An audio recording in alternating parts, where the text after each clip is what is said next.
A service of KIBMradio.com, the Internet's home for an all old-time radio.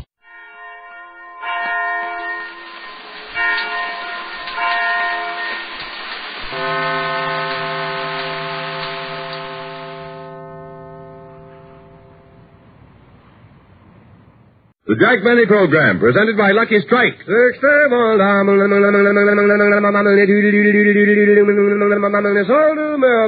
Let your own taste and throat be the judge. For smoothness and mildness, there's never a rough puff in a Lucky Strike. For smoothness and mildness, there's never a rough puff in a Lucky Strike. Yes, let your own taste and throat be the judge. For smoothness and mildness, there's never a rough puff in a Lucky Strike. And that's because LSMFT.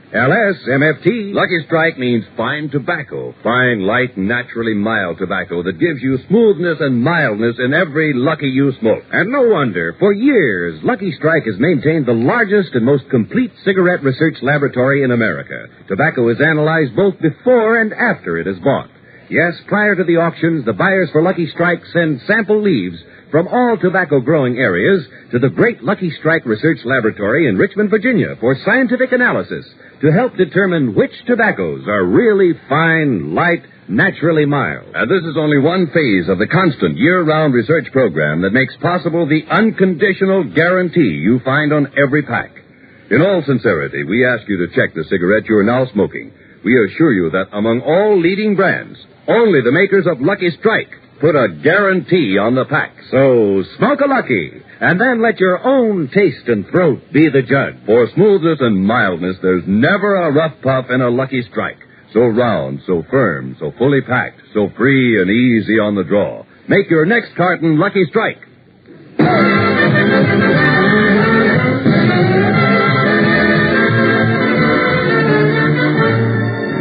The Lucky Strike program, starring Jack Benny, with Mary Livingston, Phil Harris, Rochester, Dennis Day, and yours truly, Don Wilson.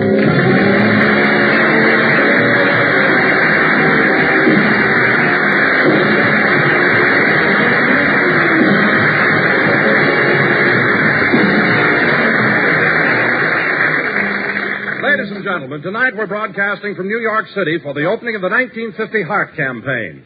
So, without further ado, I bring you the man who is here to help launch the campaign, Jack Benny.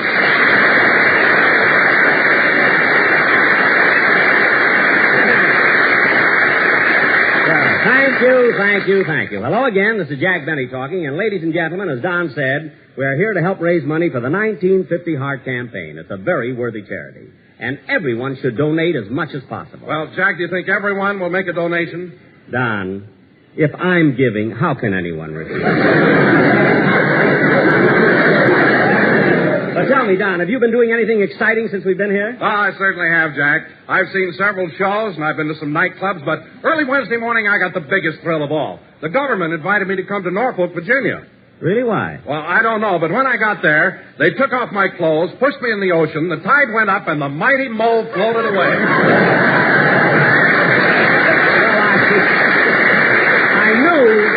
I knew you could do it. Okay, Dad, let's get the show rolling. Will you? Harris is here. Come on, let's get this clam bake off the top.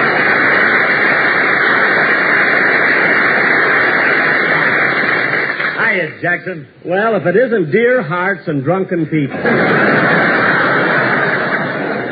Hello, Phil. Hey, Jackson, this is really a great town, ain't it? Nothing like old New York. You said it, Phil. Have you having fun? Yes, sir. The first night in town, Bromley and I spent the evening at the Museum of Natural History. Phil, the museum. And the next night we went to Carnegie Hall, Thursday night Grant's Tomb, Friday night the planetarium, and last night we conducted on a tour through the Botanical Gardens. Phil, do you mean that you and Remley have been spending your evenings in such places as Carnegie Hall, the Museum of Natural History, and the Botanical Gardens? No, but Alice might be listening in, and I want to get out again tonight.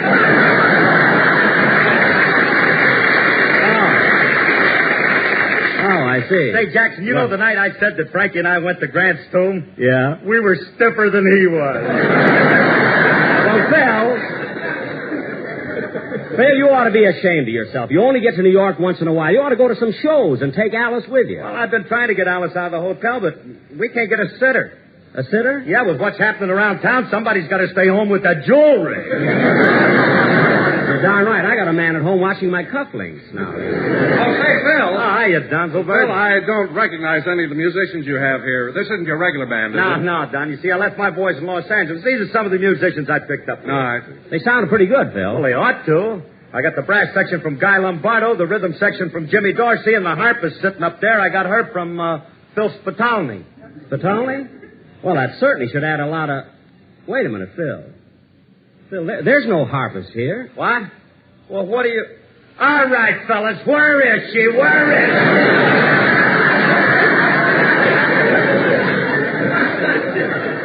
she? Phil, don't yell so loud. People will think that... Hello, fellas. Hi, Jack. Oh, hello, Mary. Hello.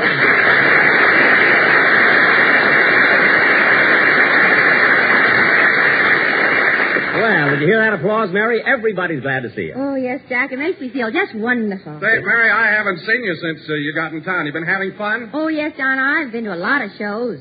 Lost in the Stars, The Enchanted, The Happy Time, and I went to some nightclubs, too. Oh, which ones, Mary? Well, I went to Leon and Eddie's, the Historic Club, the Versailles, El Morocco, and last night Jack took me to Cronkite Rendezvous. Yeah. The Cronkite Rendezvous? I never heard of it. Well, that's understandable, Don. You see, the Cronkite Rendezvous is not right in the center of Manhattan. See, this club is a little downtown. A little downtown. It's under the Brooklyn Bridge. Mary. On the Brooklyn side yet. Oh, brother, what a joint. What do you mean, joint? It's the only nightclub I ever saw where you enter through a turnstile.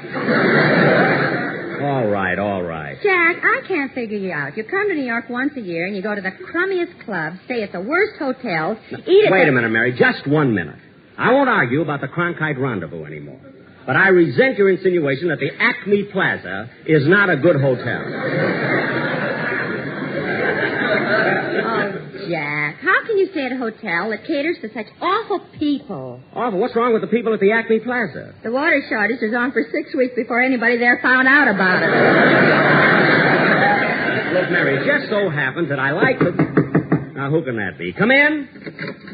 Jack, look, it's Mel Blanc. Oh, yes, the poor man's Al Jolson.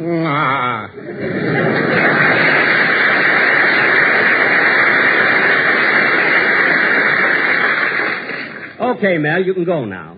Go. Yes, you came in, you did your bit, you got your laugh, now go. But back in Hollywood, you said if I came to New York, you'd give me a big part in your program. I'm sorry, we haven't got time for it now. But I sold my furniture and hucked my watch to raise the money to come here. Mel. I bought a train ticket. I said goodbye to my wife and kids. Traveled 3,000 miles, and for what? Just to say, Mel,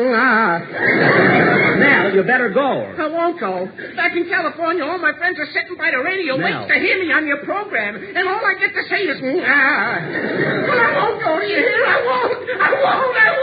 But, Mel, I don't need an imitation of Jolson. Mel! You can't do this to me. Not after all I've done for you. I even went to the trouble to get you a due bill at the Cronkite Rendezvous. Mel, go already. Just a second, Jack. Huh? Did you have the nerve to get a due bill to that awful nightclub? Mary, believe me, there's nothing wrong with that club. The atmosphere is nice and the food there is wholesome. I said wholesome.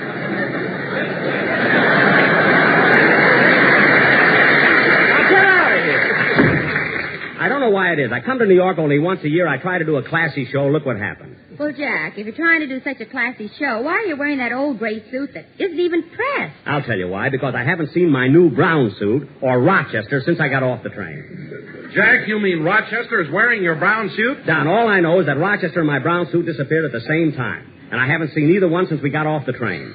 I'm so mad. Oh, Mr. Benny. Huh? Oh, hello, Dennis.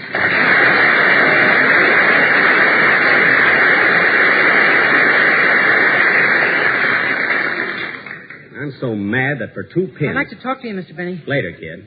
I'm so mad that for 2 pins... Oh, Jack, calm down. I won't calm down. I'll bring Rochester all the way to New York to take care of my personal things so I can be free to do a show, and look what happens. Can I talk to you now, Mr. Benny? I have to unpack my clothes, iron my own shirt, shine my own shoes, and on top of that, my new brown suit is missing. Can I talk to you now, Mr. Benny? All right, all right. What is it, Dennis? I want a raise.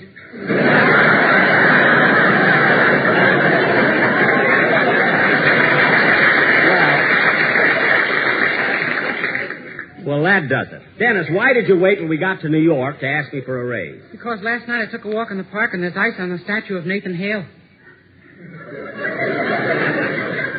There's ice on the statue of Nathan Hale? What's that got to do with it? My mother said you'd give me a raise when Hale freezes over.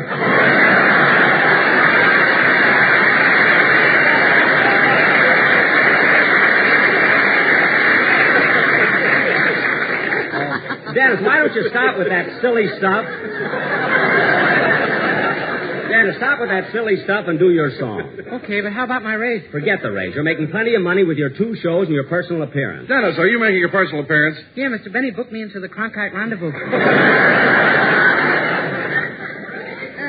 The Cronkite Rendezvous, that's funny. I saw the floor show last night, Dennis, but I didn't see you. Oh, I was stuck in the turnstile. Look, Dennis, just sing your song, will you? Yes, sir. Meanwhile, I'm going out in the hall and get a glass of water. I'm thirsty, too. I'll go with you. Come on. So long.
Gee, I was thirsty. Me too. We better get back. Dennis just finished the song. Oh, you go in, Mary. I want to get a package of cigarettes. There's a machine over there. Yada-dee-da-dum, da-dee-da-dum, da-dum, dum-dee-da-da-dum, da-dum, dum-dee-da-da-dum. Gee, what a fancy cigarette machine. Hey, Bud. Bud. Huh? Come here a minute.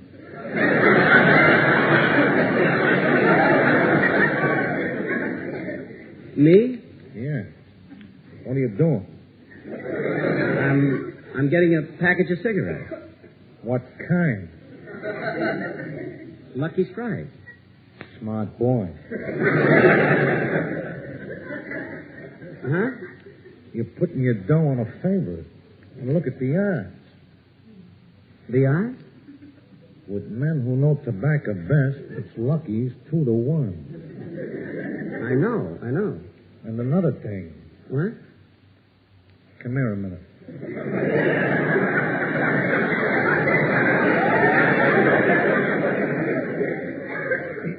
Huh? According to the smoking form, Lucky's have been picked by experts. Yes, I know. And look at the breeding. The breeding? It's by American Tobacco out of Goldsboro, North Carolina. Well, thanks very much. You going to get a pack of Lucky's? Am I going to get a pack of Lucky's? Yeah. Come here a minute.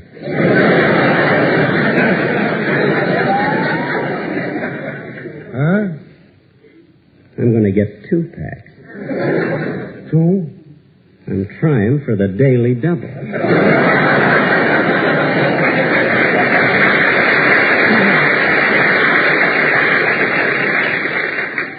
Smart boy. See you later.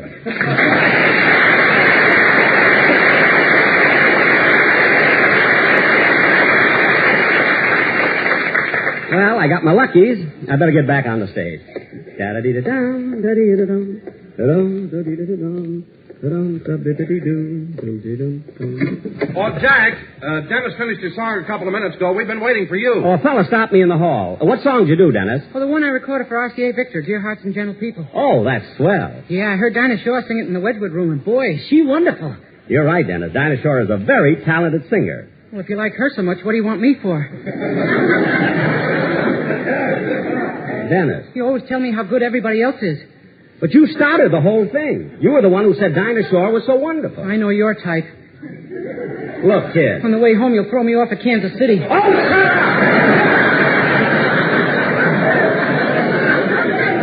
she's wonderful. Now, Mary, in all your life, did you ever see such a silly kid? Well, Jack, you know how he is. Remember what happened when we were here 3 years ago? What was that? You told him to get tickets to Oklahoma, and a week later he called us from Tulsa. Anyway, I don't know why I let him bother me when I got other things to worry about, like Rochester, for instance. I can't understand why he wouldn't... Hey, wait a minute. I just thought of something. I got a phone number here that he... I'll bet I'll find him there. Here it is. Mary, hand me the phone. Here you are. Thanks. Now, Jack, don't get too mad at him. Leave it to me, Mary. Bet you I'll find Rochester here. Hello? Hello? This is the Harlem Social Benevolent and Spare Every Thursday Club. I'm looking for Rochester. Is he there? Come again? I'm looking for Rochester Van Jones. He works for me. Are you Mr. Benny? Yes. Uh-oh. What do you mean, uh-oh? Is Rochester there or not? Well, this place was on his itinerary, but as soon as he won, he left.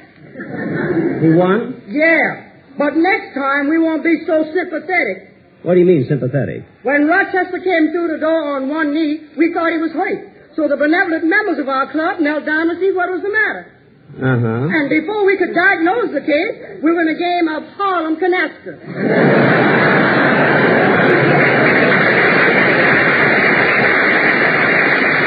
Wait a minute. Look, you've got your games mixed up. Canasta's played with cards. Mr. Benny, when you're trying to make sevens, the equipment you use is irrelevant, immaterial, and has no bearing on the point. I guess so. Anyway, do you know where Rochester could be now? You might try Monument 21099. That's his girlfriend. Thank you.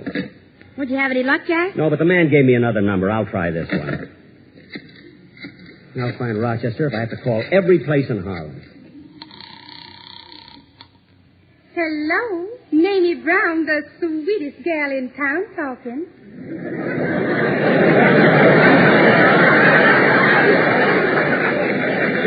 Miss Brown, this is Jack Benny. Oh. Look, I'm trying to get in touch with Rochester. Is he there? He was here. Oh. Well, do you think he'll come back? In all modesty, I can guarantee that.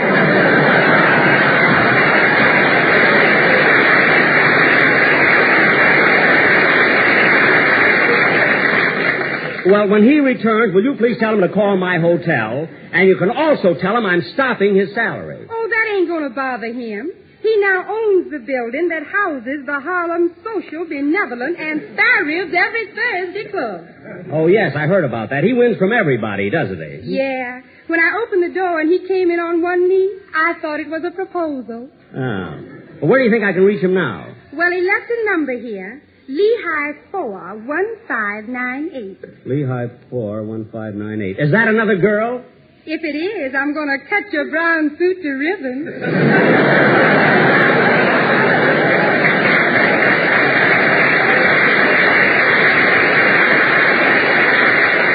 No, don't do that, and thanks for giving me the number. Goodbye. Goodbye.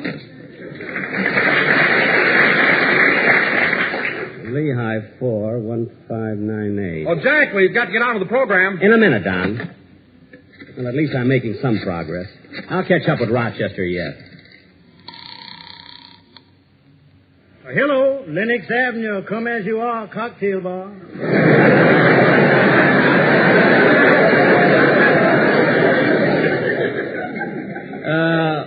Now, look, Mr. David Copperfield speaking. Well, look, David, I'm trying to get in touch with Rochester Van Jones. Uh-oh. This is Jack Benny. You heard me. Didn't you? But what about Rochester? Is he there? No, he just left.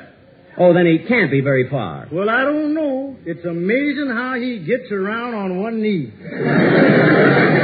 Oh, he won from you, too, huh? Yeah, and please make this short. I'm cold standing here without my pants. Well, I'm not interested in that. When Rochester left, did he leave a number? No, sir. He made every one of them. Well, never mind. Thank you. Goodbye. You can't find him, eh, Jack? No. And David Copperfield didn't know where he was, either. Who? Never mind. You wouldn't believe it, Mary. I don't know where else. I'll get it. Hello? Hello, boss. Where you been all week?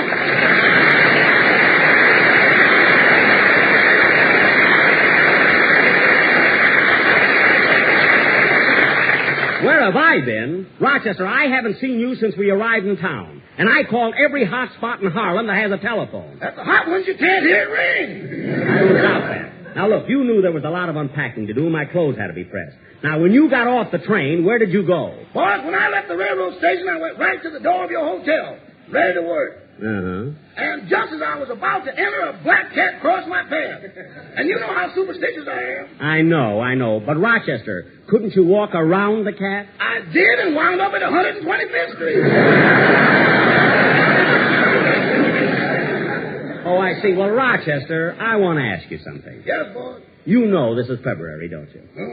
And you know that February is the month of George Washington's birthday. And George Washington is the symbol of truth. Now, Rochester, with that in mind, I want you to answer this question. Did you or did you not wear my brown suit?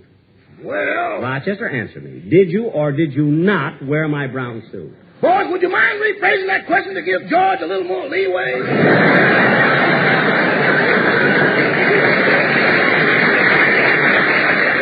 I'm not rephrasing anything, and I haven't time to argue with you. Where are you right now? Just a minute. What's this address here, sugar? 31 Lenox Avenue, honey.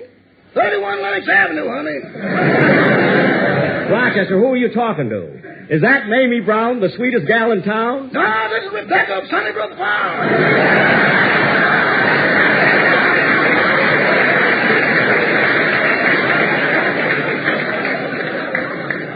Well, Rochester, I don't care who you're with. I want you to get over to my hotel immediately. There's a lot of work to do, and I want it done right away. Yes, sir. Just a minute, boss. Say, sugar, I gotta go now. Okay, Rochester. But don't forget, you're taking me to the Savoy Ballroom tomorrow night. Oh, I can't do that, sugar. I'm taking Mamie Brown. You ain't going to the Savoy Ballroom with nobody but me, Rochester. Oh, yes, I am. Rochester, if I catch any other girl there with you, she ain't going to have an enchanted evening. What? She's going to meet a stranger across a crowded room. Look, honey. And once I've found her, I'll never let her go. Rochester, what's going on there? She's auditioning for a part in South Pacific. Now, you listen to me and get right over to my hotel. Goodbye. Goodbye. I don't know why it is. I have the same trouble with them every time I come to New York.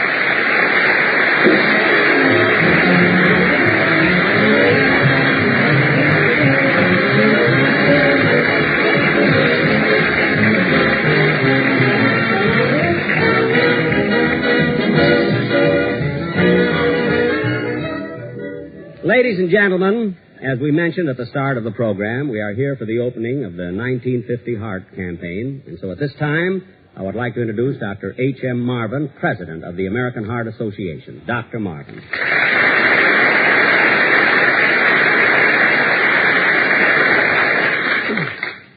Jack, I want to thank you and your entire cast on behalf of the American Heart Association for coming to New York to open the 1950 Heart Campaign. Heart disease is our greatest challenge because it takes more lives than any other illness and causes tremendous disability. In radio, you have a sponsor to back your show. The American Heart Association, however, must count on the American public to back its program.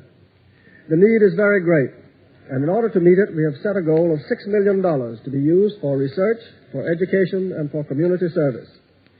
The dollars contributed by the tremendous audience now listening to this broadcast could assure the success of this campaign. We are confident that the public will give its support wholeheartedly. With your permission, Jack, I'd like to suggest that the listeners to this program be asked to send their contributions directly to you, Jack Benny, at Box 500, New York City. Thank you, Doctor.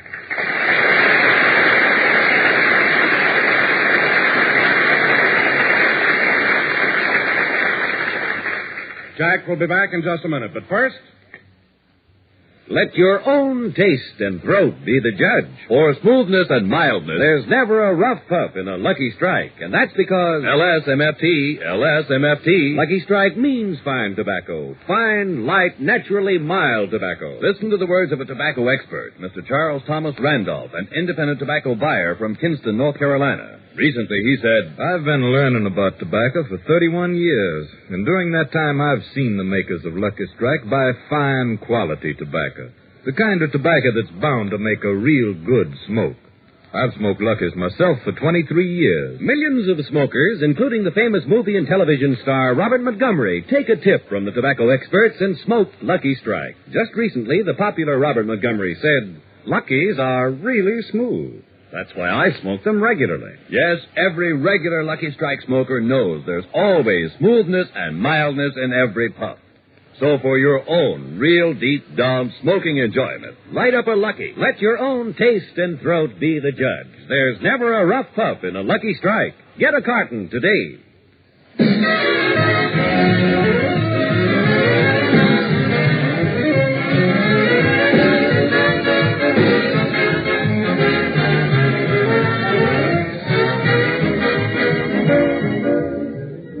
Ladies and gentlemen, next week we will be broadcasting again from New York City. And don't forget, in the meantime, send your Heart Fund donations to Jack Benny, Box 500, New York City. And don't worry, folks, I don't get any of the money. I mean, they just promised to let me count it. Good night, everybody.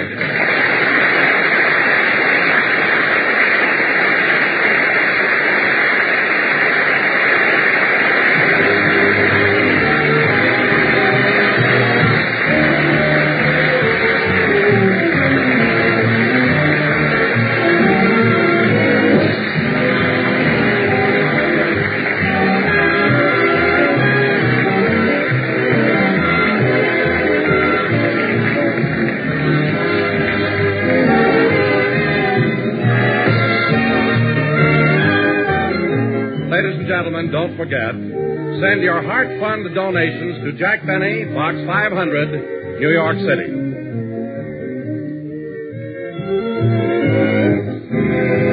Be sure to hear Dennis Day and A Day in the Life of Dennis Day. Stay tuned for the Amos and Andy Show, which follows immediately.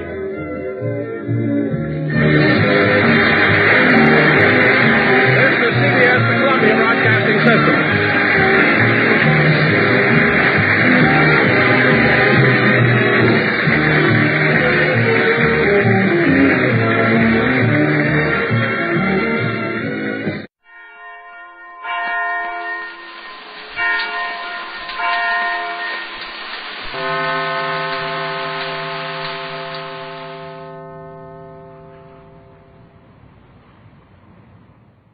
Good health to all from Rexall.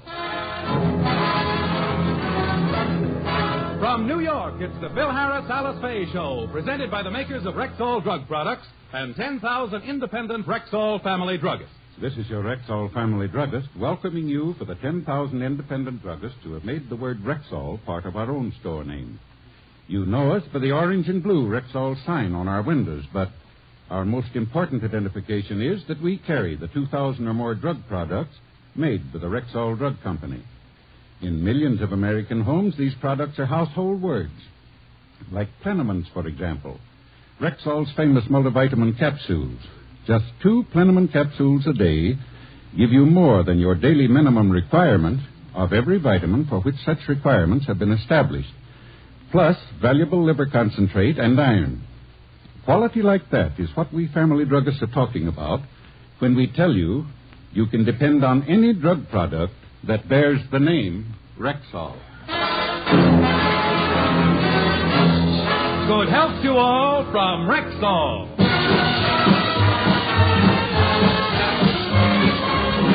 And now your Rexall family druggist brings you the Phil Harris Alice Faye Show. Written by Ray Singer and Dick Chevrolet with Elliot Lewis, Walter Tetley, Robert North, Janine Roos, Ann Whitfield, Walter Sharp and his music, yours truly, Bill Foreman, and starring Alice Faye and Phil Harris.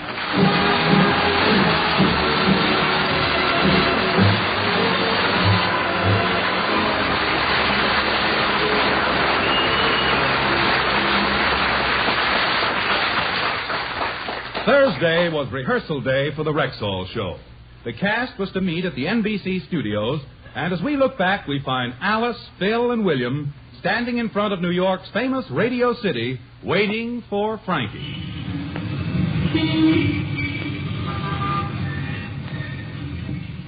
Well, where is Frankie? He's over an hour late.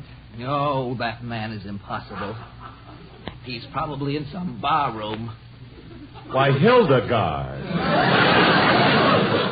What a malicious display of tongue wagging. Remley happens to be attending a temperance meeting. Now, what's Frankie doing at a temperance meeting? He's picketing the joint. Francis hasn't attended a single rehearsal since we've been in New York. Why do you let him get away with it? Well, he told me he's a very busy man. Busy doing what? Well, he's teaching music at Columbia University. He's writing a concerto for muted bassoon. And he's helping the War Department perfect the new H-bomb. Oh, he is a busy little bee. I'm sure the War Department couldn't get along without Frankie. What would he know about a new bomb? Willie, this isn't for publication, but Frankie not only knows about it, he is the bomb. Gee whiz. In the event of war, they fly Remley over enemy territory, and he breathes on the cities. Oh, now I see what they mean by H-bomb. The H is for hangover. No, it isn't. Yeah, this would be a fine country if the War Department had to depend on Francis. All right, don't knock Frankie. He had a very important job during the last war. Didn't he, honey? Yes. He was a model at the draft board. A model at the draft board? Yes. Anybody who came in and looked like Frankie was automatically rejected. Why do you two always have to pick on Frankie? Because he's always doing stupid things. Just a minute. He ain't stupid. He just happens to have a few idiosyncrasies. Well, I don't mind his stupidity. In fact, on him it's becoming. I object to his selfishness. He thinks of nobody but himself, and he's always taking advantage of a situation. That ain't so. It ain't so, because Frankie is very thoughtful. He's always thinking of others. Take this water shortage, for example. Since he's been in New York, he hasn't touched a drop of the stuff.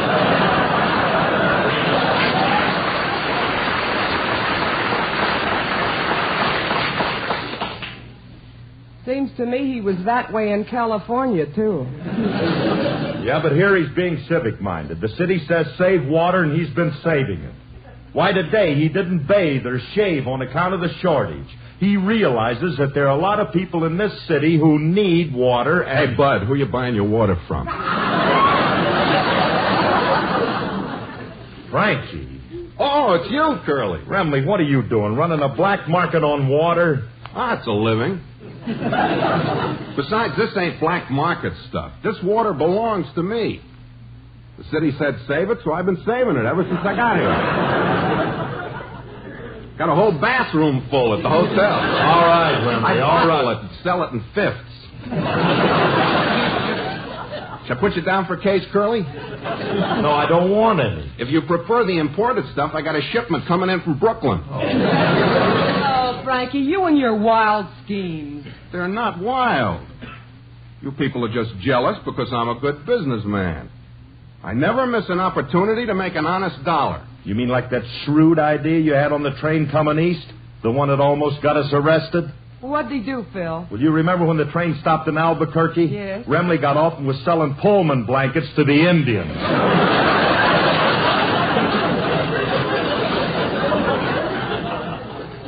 Well, maybe that wasn't such a good idea, but I got a deal cooking now, Curly, that I can let you in. Hold it, Clyde. I ain't interested in none of your new deals.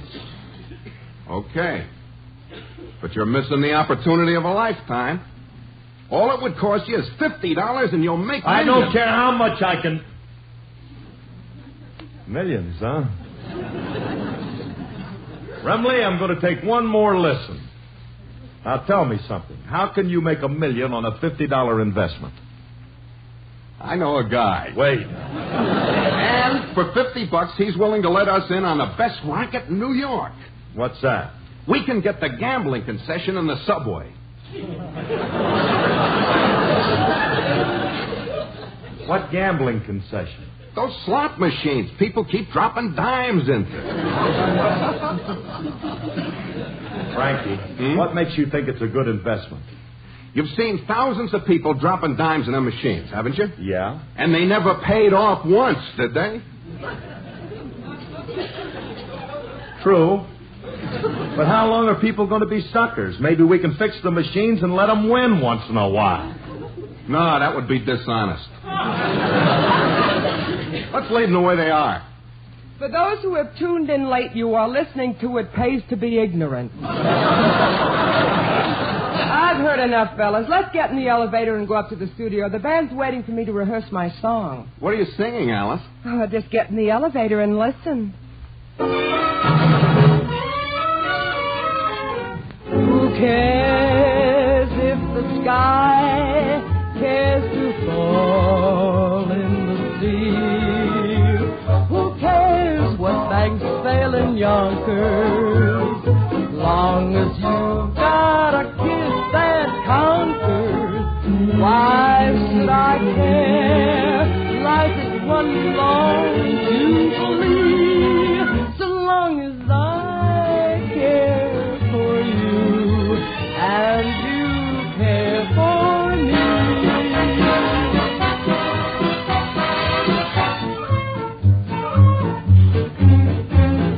Let it rain and thunder, let a million times go under.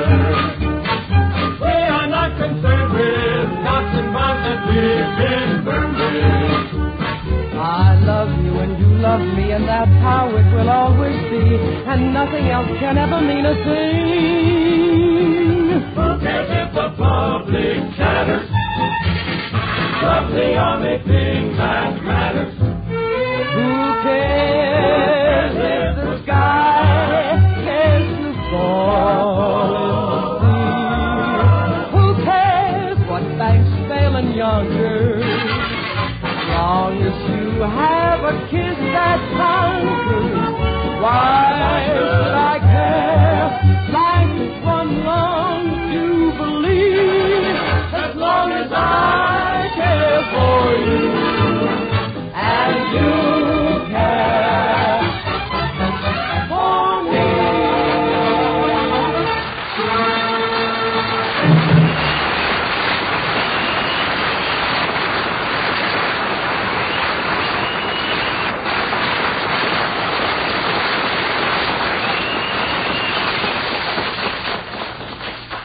Nice band they had in the elevator.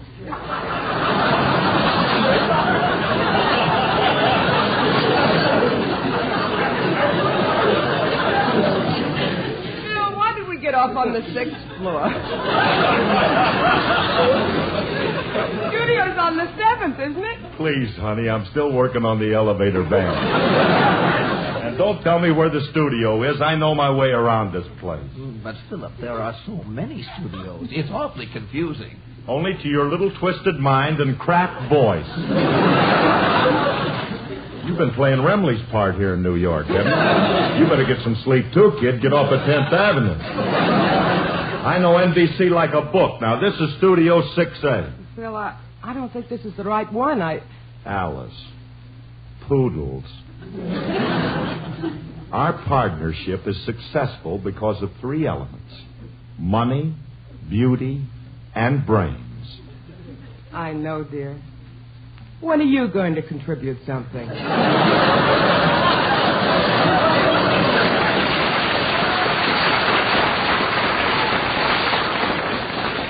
I have contributed something.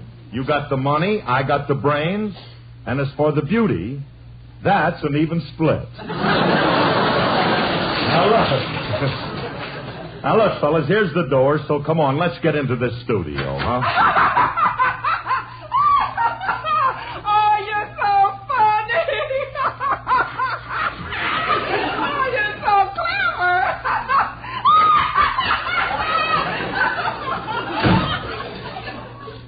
Who was that? They're rehearsing Milton Berle's mother for Tuesday's program.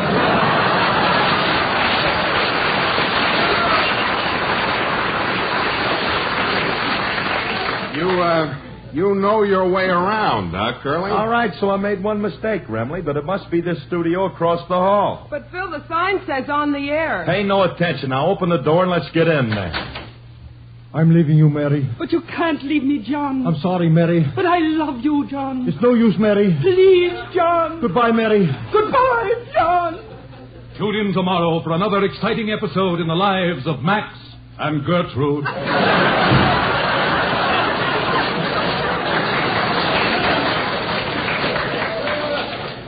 John and Mary must be their nicknames. Phil, will you please try the 7th floor? No, I'm not going to try the 7th floor because I'm sure it's on this floor. Now, it must be the studio right next door. Open the door. Let's get in there. And now, Mrs. B, don't be nervous.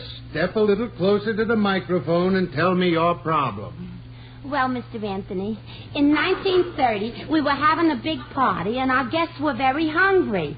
So I sent my husband to the grocery to get a loaf of rye bread. That was 20 years ago, and he hasn't come back yet. Now, my problem is this. Should I wait any longer, or is it all right to serve pumpernickel?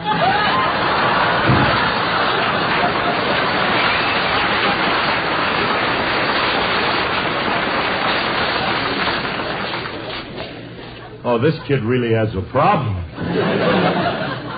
Convinced that this is the wrong floor? No, I'm not, because there's one more studio down at the end of the hall. Well, you tried. I'm going up to the 7th. Okay, honey, you and Willie go on up there. Guarantee it's here. Frankie and me'll try this one. I hope you got the right one now, Curly. Well, we're going to soon find out. I'll tell you what we'll do. We'll go in through the stage entrance, and then we'll see you. Very much, Mrs. Grapperhouse. That was very good. And now for our last contestant on Sing It Best. And remember, the contestant who sings it best, in the opinion of our studio audience here, will win our gigantic jackpot. Now, I see 2 gentlemen waiting backstage right now. Come right out here, gentlemen. That's right. Come on now. Oh, don't be bashful. We haven't much time. Well, we just dropped in to see if we can... Now, don't be nervous, sir. Just step right up to the microphone. That's it. And face the audience. Audience? Hey, Curly, they got a show going on here. Well, then we better get lost, Remley. Get out of here. here. Now, just a moment, gentlemen. Don't get panicky. You're just having a little stage fright. Look, mister, I just want to... It's a shame the ladies in our radio audience can't see this gentleman. He's a handsome, broad-shouldered, curly-headed rat. Please, mister, I didn't...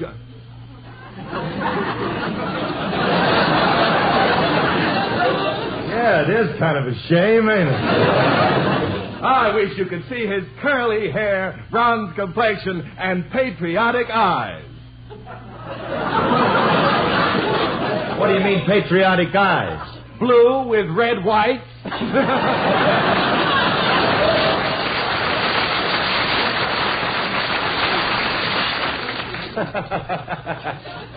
Blue with red whites. Big deal, you see. This boy's been drinking stale Airwick. With soda, it ain't bad. All right.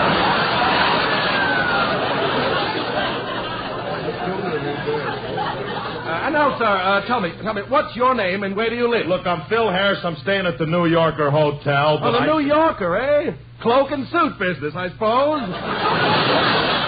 Showing your new spring line? Look, I'm not a cloak and suitor. I happen to be in... Where are you from? Well, Oh, Iowa, huh? You must be in farm implements. Well, that don't take the tread off my tractor. Hit the nail right on the head, didn't he, son? He sure did, boy.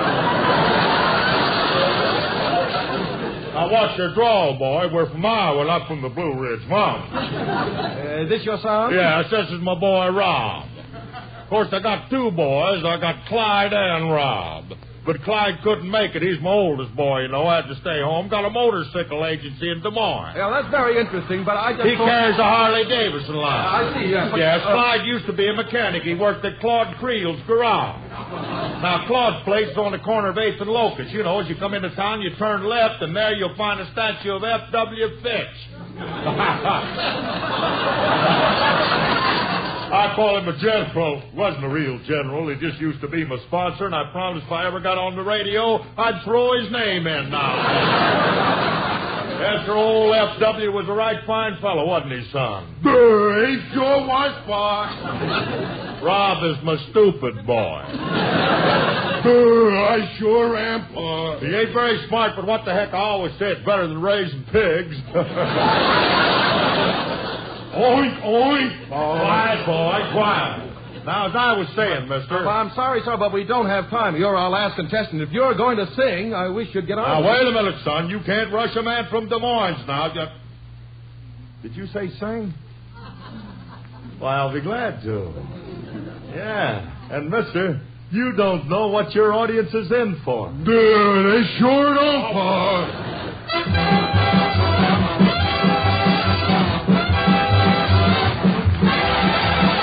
With me to Alabama, let's go see my dear old mammy. She's frying eggs and prawning hammy. That's what I like about the South. Down there you can make no mistakey. Where those nerves are never shaky. Ought to taste that layer cakey. That's what I like about the South. She's got baked ribs and candied yams, those sugar-cured Virginia hams, basement full of those berry jams, and that's what I like about the South. Hot cornbread and black-eyed peas, you can eat as much as you please, cause it's never out of season. That's what I like about the South. Don't take one. Have two, they're dark brown and chocolate too. Suits me, they must suit you, cause that's what I like about the South.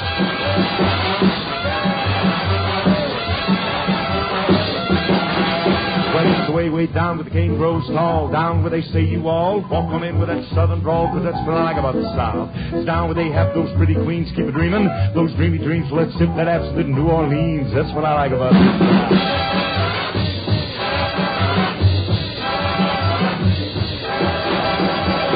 Come old Bob with all the news, got the box back coat and the button shoes, but he's all caught up with his union dudes, and that's what I like about the South. Here come old Roy down the street, oh, can't you hear those scuffling feet? He would rather sleep than eat, and that's what I like about the South.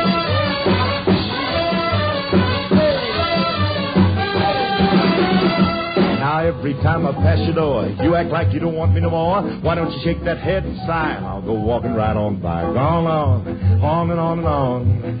Honey, when you tell me that you love me, then how come you close your eyes? Did I tell you about the place called Do-I-Diddy? It ain't no town, it ain't no city, just awful small, but oh so pretty will do. What?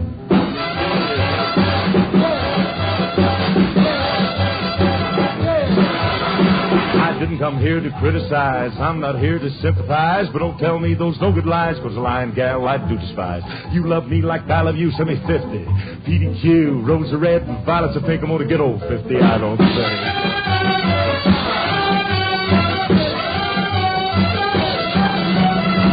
Got backbones of butter beans, ham hocks and turnip greens. You and me and New Orleans, and that's what I like about the South.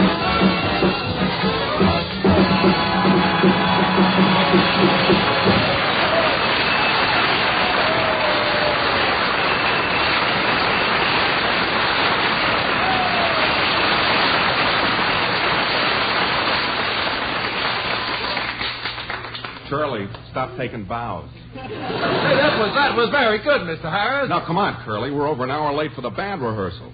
You know what happens when you keep musicians waiting. They report it to Petrillo, and you know the penalty. Yep.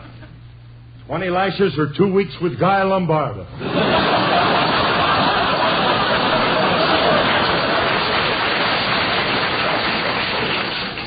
They tie you to a chair and make you listen to Carmen sing.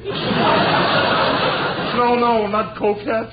No, let's get out of here, Reverend. Come on. Hey, thanks for letting me sing, mister. We'll see you later. Just a moment, sir. Come back here with... Well, fortunately, we know his name and address. Well, ladies and gentlemen, according to our applause meter, Mr. Harris is the winner of our jackpot. And tomorrow morning, $25,000 in merchandise will be delivered right to his room at the Hotel New Yorker, including a refrigerator, a stove, a washing machine.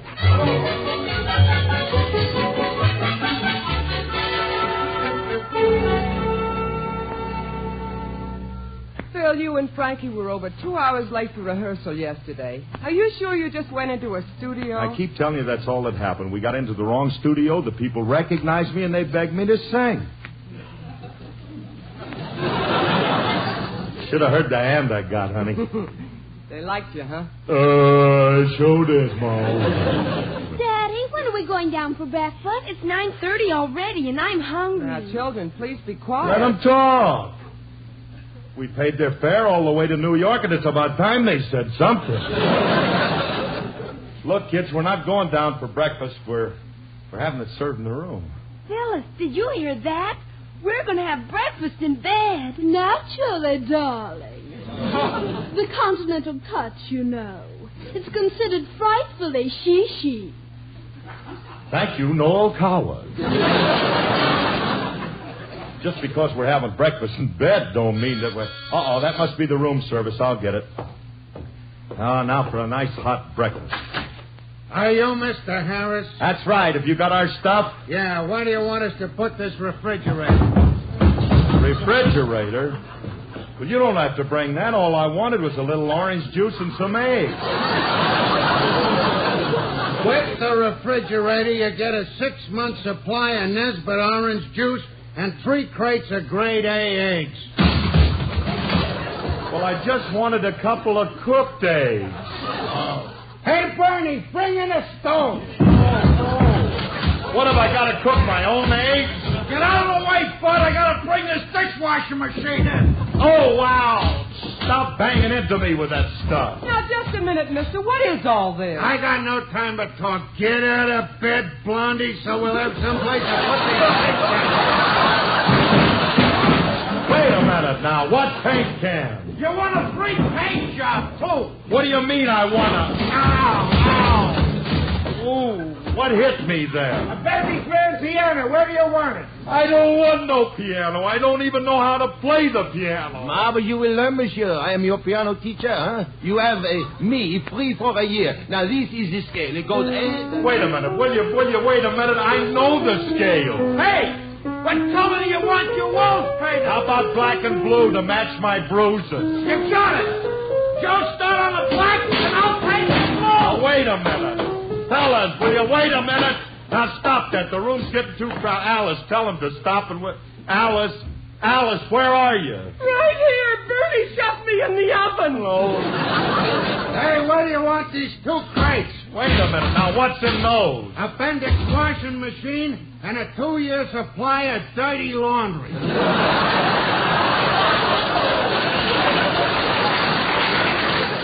Alice, get out of the oven. You got work to do. Now, look, Frenchie, enough is enough with that piano. I don't want another thing brought in this room. Do you hear? Not another thing. Hi, Mr. Harris. I brought the groceries. What groceries? A 4-year supply of dog food. Open your mouth and start eating. Dog food? Not only that, but here's a sheepdog to go with it. Wait.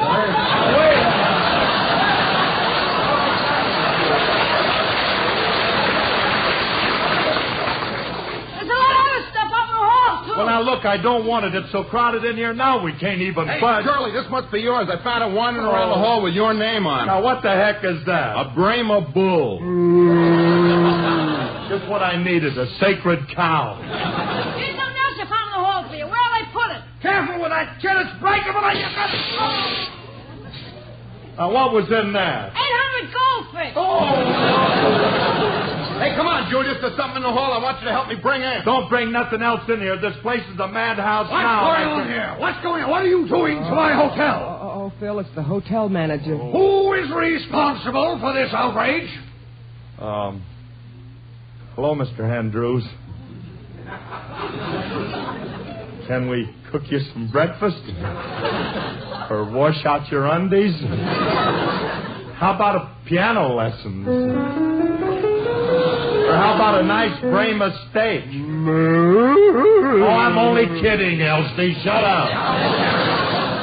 You've ruined my hotel. Just look at the mess you've made here. Washing machines, pianos, stoves, kettles. I'm sorry, Mr. Andrews. So what for? We gotta bring in the airplane. Airplane? Contact, Mr. Emily. Contact. Switch on. What's on? What's down? Wait a minute. No, this is the last straw. I'm going to call the police and have you all thrown in jail. And take this stuff with you. Now, wait a minute. This ain't our fault. You can't have us thrown in jail. I know my rights, and I'd like to see you try it. Stop that.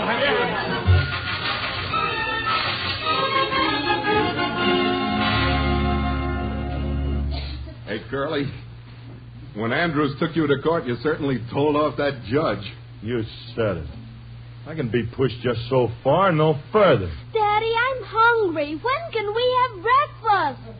Talk to your mother. She has the eggs in the stove in her cell.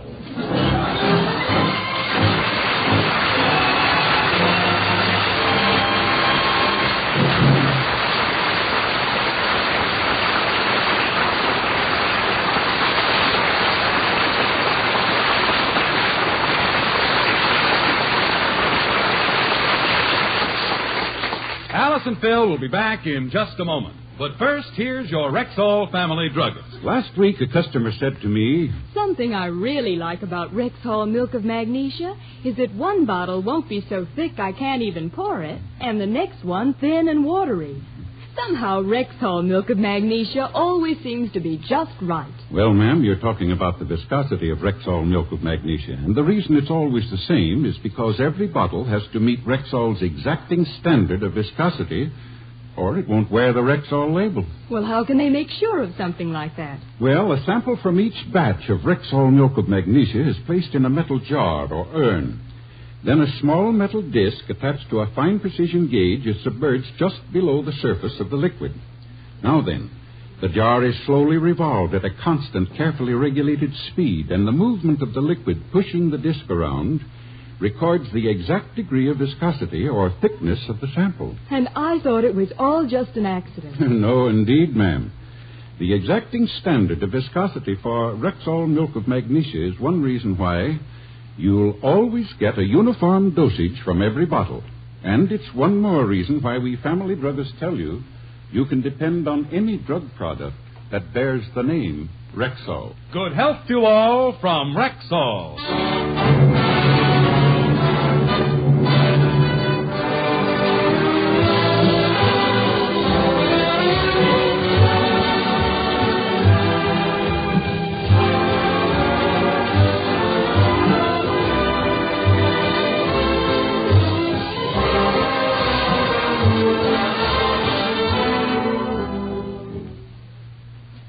Phil, thanks to my brother Willie, we were bailed out of jail. I was never so embarrassed in my life. Where are Frankie and Julius?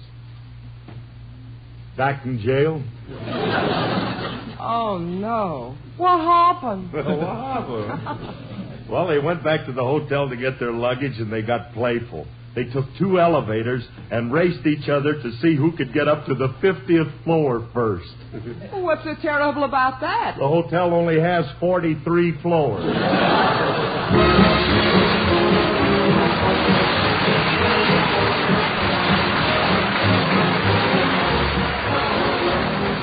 This program was produced and directed by Paul Phillips. Included in today's cast were Ann Thomas, Gladys Thornton, Ben Brower, John Gibson, Walter Kinsella, Jack Albertson, and Morris Gosfield. The part of Frankie Remley was played by Elliot Lewis, and Julius was played by Walter Tetley. Alice Faye appeared through the courtesy of 20th Century Fox. Everybody's praising it. Antihistamine, the marvelous new miracle drug for colds. And now you can get Rexall antihistamine. Compounded in Rexall's own world-famous laboratories, Rexall antihistamine can stop cold symptoms in 1 day when taken at the very first sign of a cold. Keep Rexall antihistamine on hand always. Ask for it wherever you see the orange and blue Rexall sign on the window. And remember, you can depend on any drug product that bears the name Rexall. Ezio Pincer. I am on Theatre Guild on the air tonight on NBC.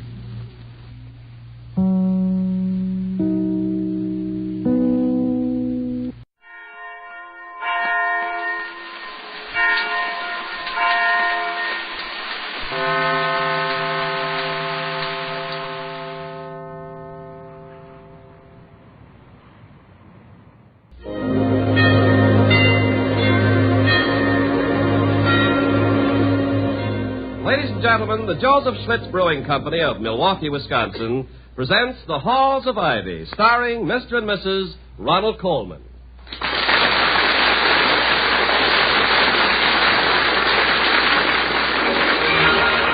I was curious. I tasted it. Now I know why Schlitz is the beer that made Milwaukee famous.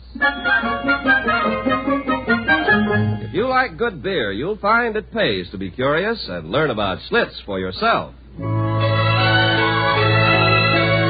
now, The Halls of Ivy. We love the halls of ivy that surround us here today, and we will not forget though we be far, far away. Welcome again to Ivy. Ivy College, that is, in the town of Ivy, USA.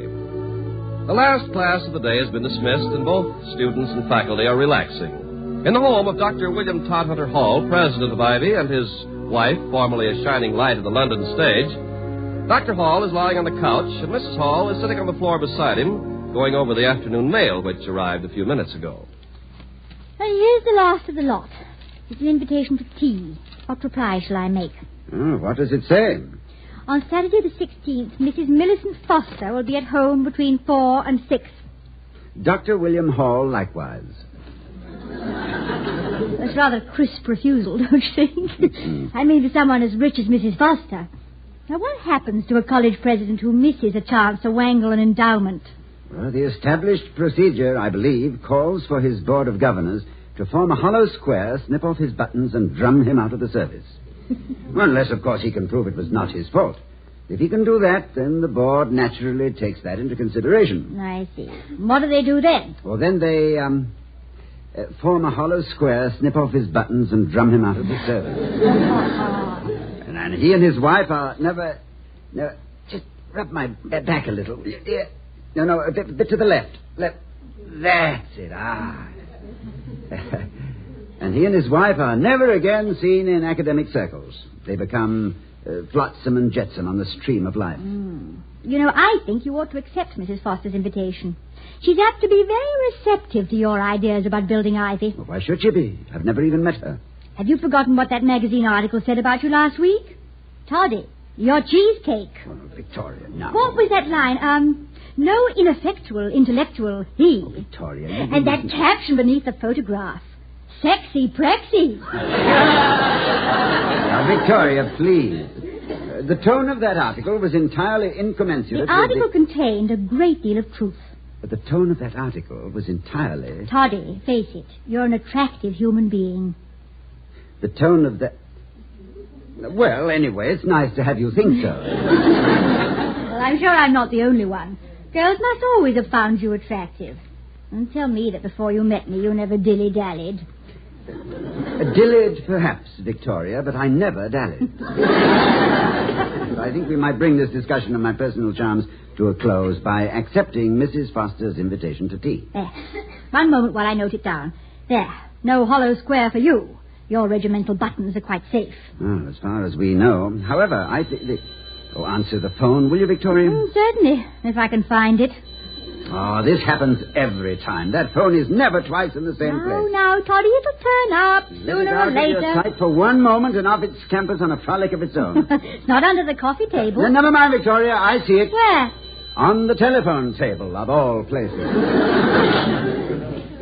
Dr. Hall speaking. Oh, yes. Good afternoon, Mr. Merriweather. This is an unexpected With whom? Oh, I've never met him, but of course his reputation... Oh, yes, by all means, do. Goodbye. Mr. Merriweather, he's on his way over. Oh, good. I adore Mr. Merriweather.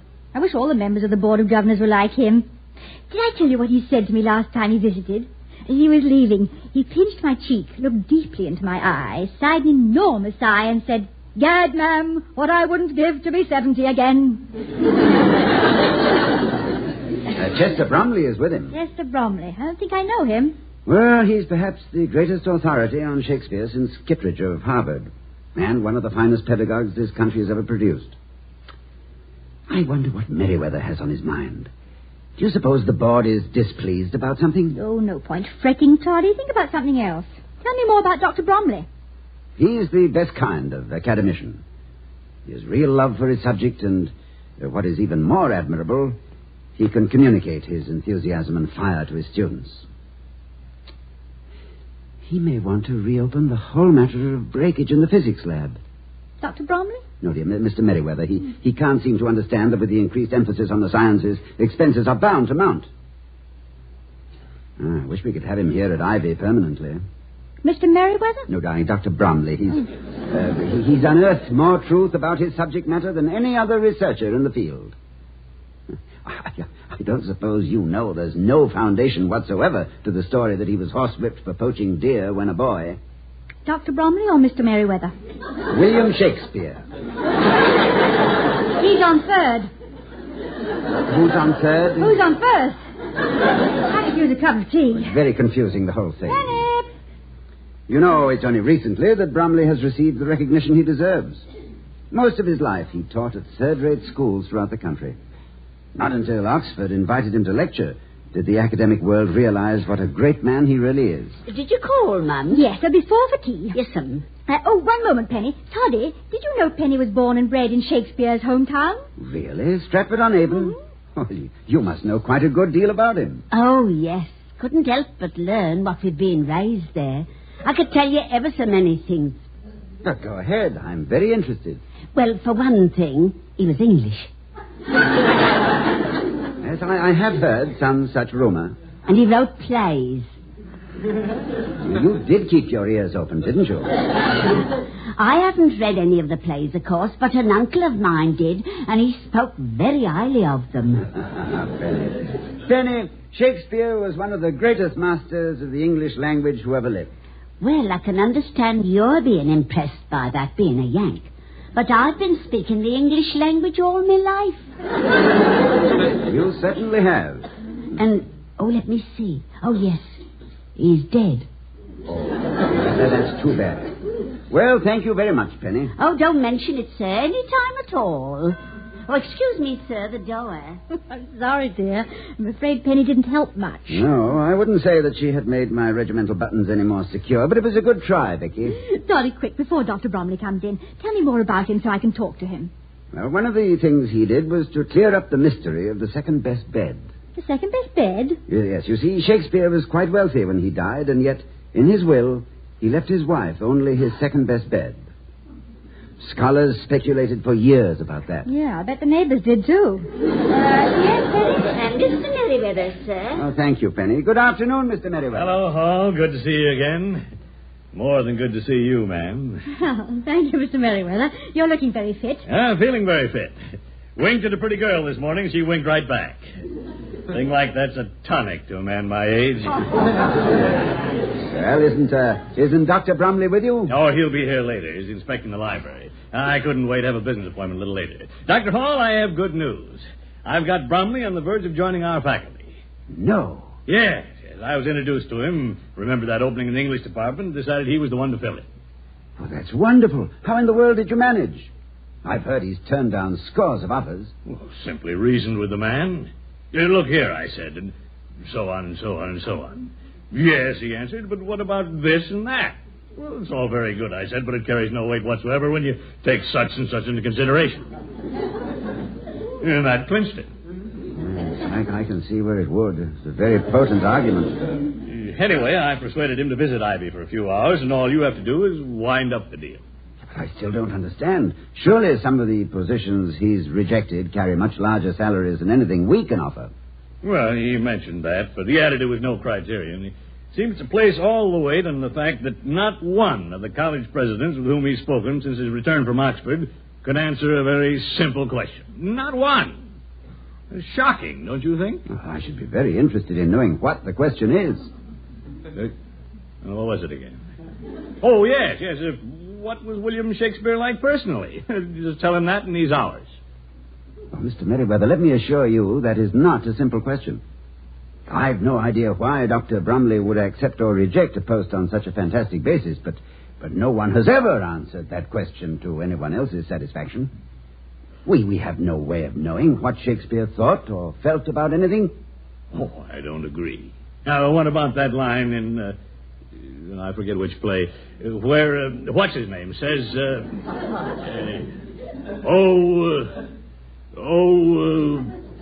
and so on. Yes, well, that line notwithstanding, one cannot deduce the bard's personality from his work any more than one can tell what sort of a man Henry Ford was by examining a Model T. Well, I'm stunned by what you tell me, Hall. I'm only a layman, but even I know something about him. He was an excellent businessman, shrewd market manipulator. Well, now, from which of his plays did you get that information, Mr. Merriweather? Mrs. Hall, I appeal to you. No, please don't. I don't know anything about him. Never even had a walk-on in one of his plays. He wrote in so few dance routines. I don't know what to say. Why, I've already telegraphed the other members of the board. We'd signed up Bromley. Wasn't that a trifle hasty, Mr. Merriweather? Well, I suppose it was, but I've always had such confidence in your ability. Till now. Well, I'm sorry to disappoint you, but under the circumstances, it's unavoidable. I suppose so. I'll try to make that very clear to the rest of the board. Well, must be going. I'll inform you of Bromley's decision as soon as I've talked to him. It's hardly worth the trouble, is it? Oh, good afternoon, ma'am. Good afternoon. Oh, one moment, Doctor. What is it? Your sleeve. Allow me. One of your buttons. Hanging by a thread. Good day.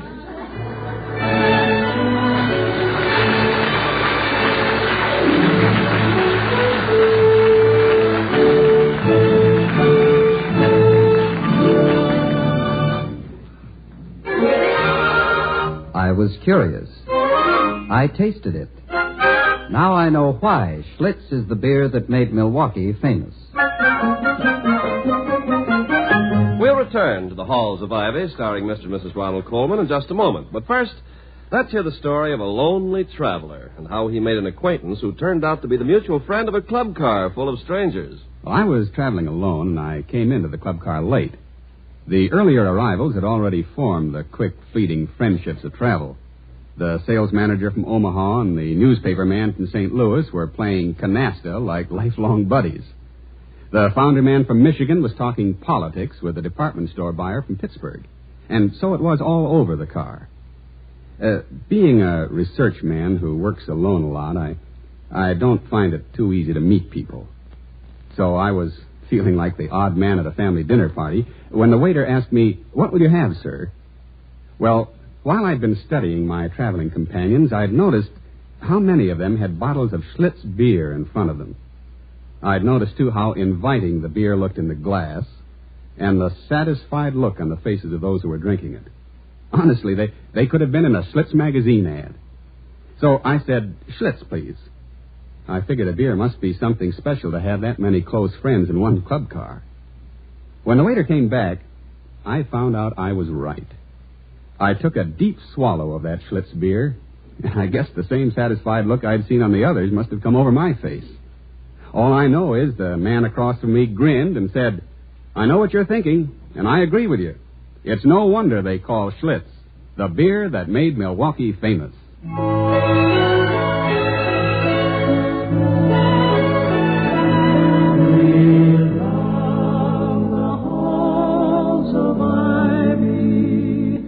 That surround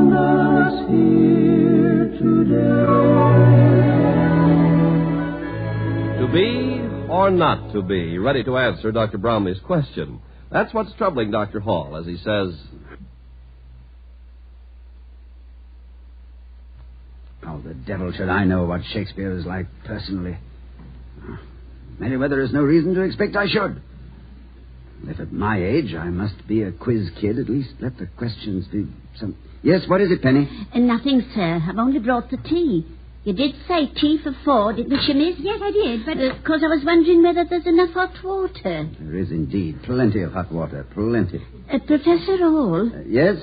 Regarding what we was talking about before, Shakespeare, I've remembered something else.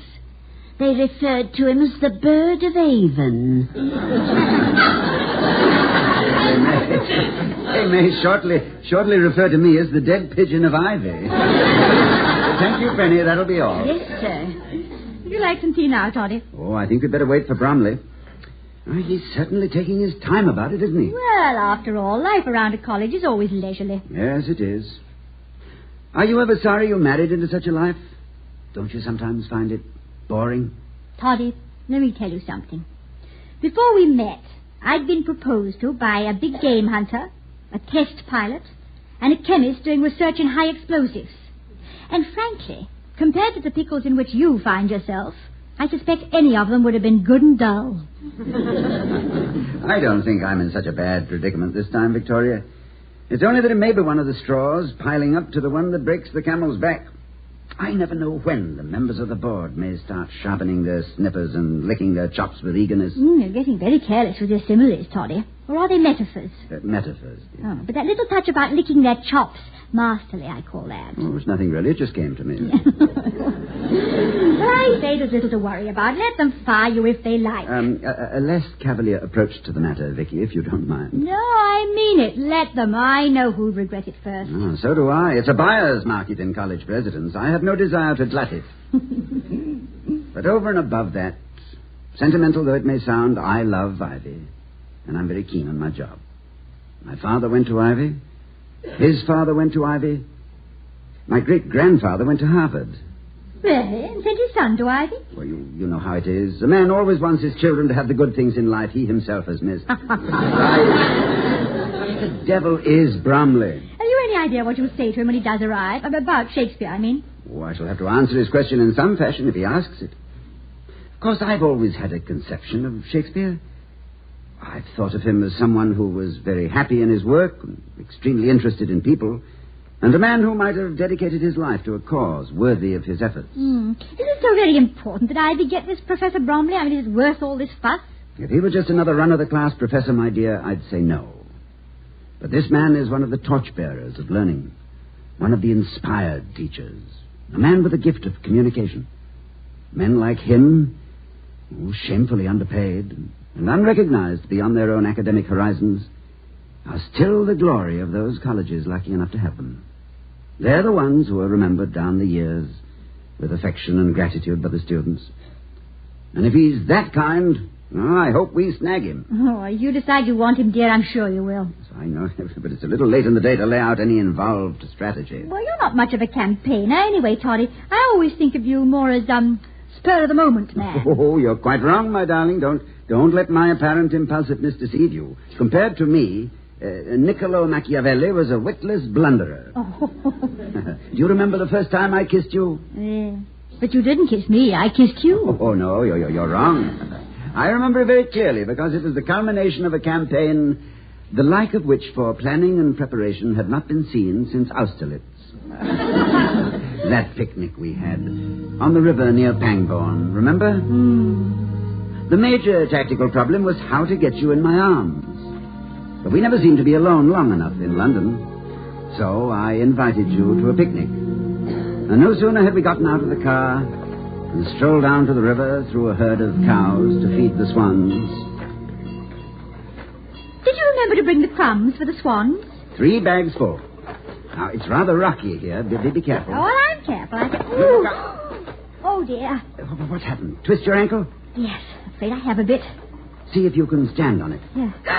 No, I can't. Well, sit down here on this stump. No, I have a show to do tonight. I'd better have a doctor take a look at it as soon as possible. Would you mind terribly if we went back to town? You mean right now? Yes. Oh, no. No, of course I don't mind. Well, let me lean on you. I'll hop. No, don't be silly. I'll carry you. Like this. Don't you think I'll be too heavy? Not in the least. Do you think I'm a weakling? Oh, no. This is delightful. You're sure I'm not too heavy? I can feel your heart beating. Not because you're too heavy, believe me. I've never been this close to you before. What's that scent you're wearing? It's wonderfully heady. Just me. I never heard of it. Oh, you mean it's you? Yes. Don't you want me to put me down and take a breather? No, you're light as a feather, really. Yes, I'm enjoying this enormously. Funny, I never noticed that spray of freckles across your nose. Do you like it? The freckles or the nose? Oh, a combination. Yeah, very much. And the paste that goes with it. There's nice coloring all over it. I think your coloring's getting a trifle high. You'd better put me... You know, it's only a few steps more to the car. You sound very relieved. But I'm not. I would like this to go on forever. May not get a chance to hold you again. You may not live to do it unless you put me down. That's all. Oh, please, put me down. Very well, if you prefer. There. Oh, and for heaven's sake, sit down beside me. Thank you. Believe me, I will. Professor Hall, you're a knight in shining armor, but you don't have to kill yourself to prove it. I'm sorry. Forgive me. I wish you could see your face. It is funny, way things worked out. I plan a picnic, and it's over in 5 minutes. I attempt gallantry and lose my wind. And just as you were about to kiss me, weren't you? Now, I'm offered a kiss and you can't catch my breath. Never mind, Professor Hall. I'll wait. I'll wait until the cows come home. Ah, what a lovely sound. I'm surprised no one has written a symphony around the cowbell. That isn't a cowbell, Toddy. That's the doorbell. Well, why should a cow ring a ring? Oh, the doorbell. Yes. I must have been daydreaming again. And didn't quite finish it. You owe me a kiss. I do, sir? You were speaking to me, Penny. Oh, excuse me. Dr. Bromley to see you, sir. Oh, yes. Won't you come in, Doctor? Thank you. How do you do? Victoria. May I introduce Dr. Bromley? Dr. Bromley, my wife. How do you do, Mrs. Hall? So nice of you to call. Penny, the gentleman's coat and hat. No, please. I have a taxi waiting outside. I can only spend a few minutes. Oh, that's too bad. I'd hoped you might stay longer. Much longer. Several years, perhaps? Yes. I don't mind telling you it would be quite a feather in Ivy's cap to have you on the faculty. Thank you. And I don't mind telling you I agree wholeheartedly. I trust I don't appear immodest. It's only that I've recently acquired a fair idea of my own worth. You see, the past few months I've received 53 offers to decorate some school's bonnet. Oh, it'd be foolish to pretend ignorance of the fact that you're greatly in demand. Only recently. For 31 years of my career, the shoe was on the other foot. Dr. Hall, you know the tons of application papers an unknown professor fills out in 31 years of job hunting? State name, age, degrees, colleges, previous positions, salary, academic honors, administrative abilities. Well, we can't expect to be taken on when they don't know anything about us. Oh, that's very true. I appreciate that. But you can't expect me not to enjoy the turning of the tables now that I've acquired the stature that permits me to ask the questions. Yes, I'm beginning to understand. What was Shakespeare like personally, eh? Mr. Merriweather told you that, did he? Well, can you answer it? Tell Dr. Bromley what you've always said, William. That Shakespeare was a man who felt he'd never received the honors due to one who stood at the top of his profession. This colored his entire life. Victoria, How in the world did you know? Dr. Hall, that's precisely the conclusion I've reached after half a lifetime of intense study. How in the world did you know? You mean... Why, it's obvious. You take my breath away. I should like to discuss this matter further with you. How about letting me stay for dinner tonight? Oh, but of course. Please stay. Just let me go outside and dismiss my taxi. I'll be right back. Don't go away. Excuse me, Toddy. I want to tell Penny they'll be free for dinner. No, wait, Victoria. How the devil did you know the answer? What do you know about Shakespeare? All I know about Shakespeare, Toddy, is that Sir Laurence Olivier did a lovely job with Hamlet. Yes, I know. But you see, I do know a little about people. When I heard Mr. Merriweather describe him as a businessman, which Mr. Merriweather is, and you describe him as a man who loved his work, which you do, it occurred to me that Dr. Bromley might also see him as a man very like himself. That's all.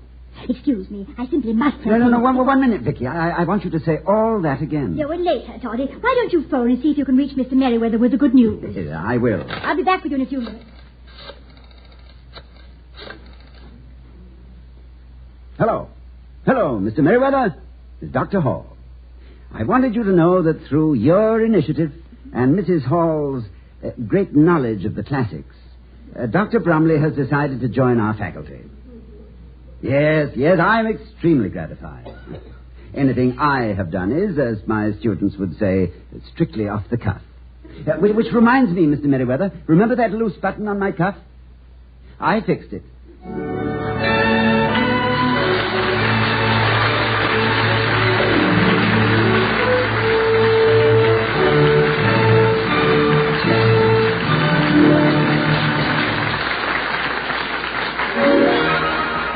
I was curious. I tasted it.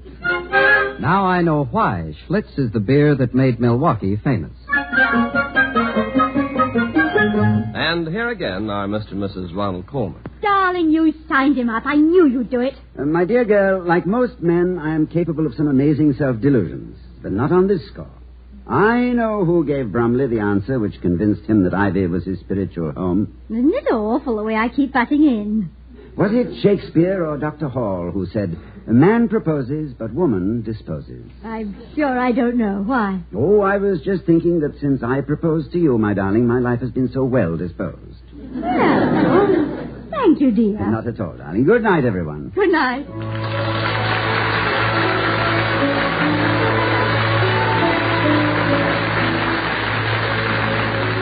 We'll be seeing you next week at this time at the Halls of Ivy, starring Mr. and Mrs. Ronald Coleman. The other players were Willard Waterman, Gloria Gordon, and William Johnstone. Tonight's script was written by Walter Brown Newman and Don Quinn. The music was composed and conducted by Henry Russell. The Halls of Ivy was created by Don Quinn, directed by Nat Wolfe, and presented by the Joseph Schlitz Brewing Company of Milwaukee, Wisconsin. Ken Carpenter speaking. Oh, we love the halls of ivy that surround us here today, and we will not forget though we be far, far away.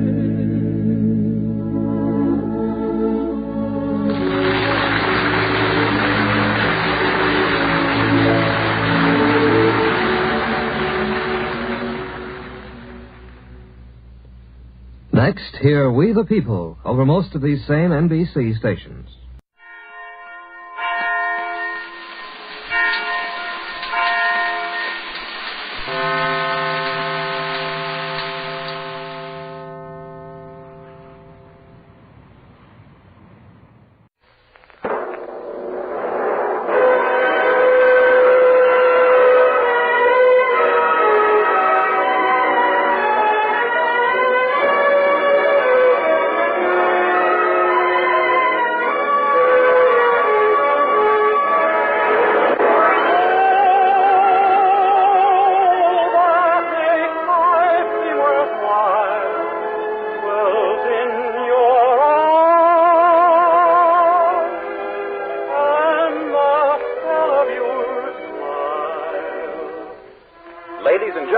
Colgate Dental Cream presents The Dennis Day Show, written by Frank Galen. with Paula Winslow, Dink Trout, John Brown, Charles Dant in the orchestra, yours truly, Vern Smith, and starring our popular young singer in A Day in the Life of Dennis Day.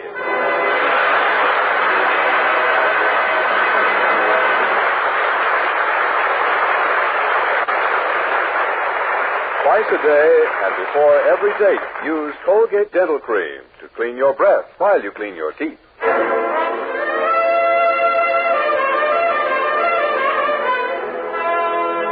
Here's Dennis to sing, Seated in a small cafe, way down Trinidad Way, I heard a small voice,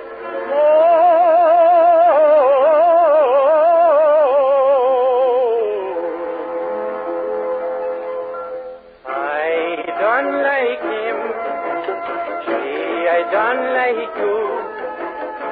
Do I like anyone? I don't, but I do like you. I don't like milk, spinach, I am don't like you. I don't like anything that's good for me, but I do like you. Am I mad? No, just my attitude has always been very unconventional. Do I care? No, if you think I am strange, it is intentional. I don't like him. She, I am don't like too. I think that I don't even like myself. Maybe silly, but it's true. Baby, you're the one exception. I do like you. Baby, you're the one exception. 'Cause I don't like him. She, I don't like too. But I do like you. I do!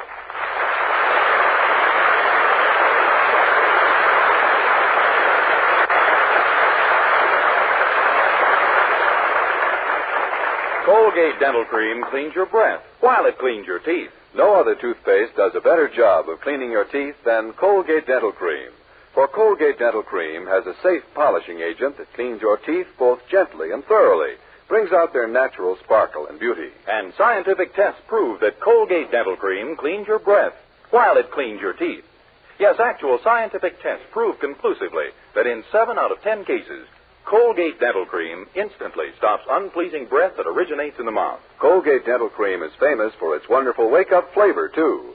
Nationwide tests of leading toothpastes prove that Colgate Dental Cream is preferred for flavor over other brands tested. So try Colgate Dental Cream to bring out the natural sparkle and beauty of your teeth. For a wake-up flavor you'll thoroughly enjoy. And use Colgate Dental Cream twice a day and before every date to clean your breath while you clean your teeth.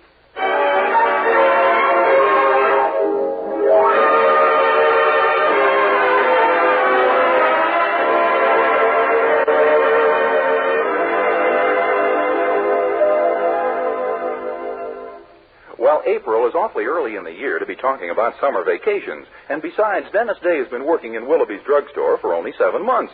So imagine our young hero's surprise and delight when last night Mr. Willoughby offered him a summer vacation with pay.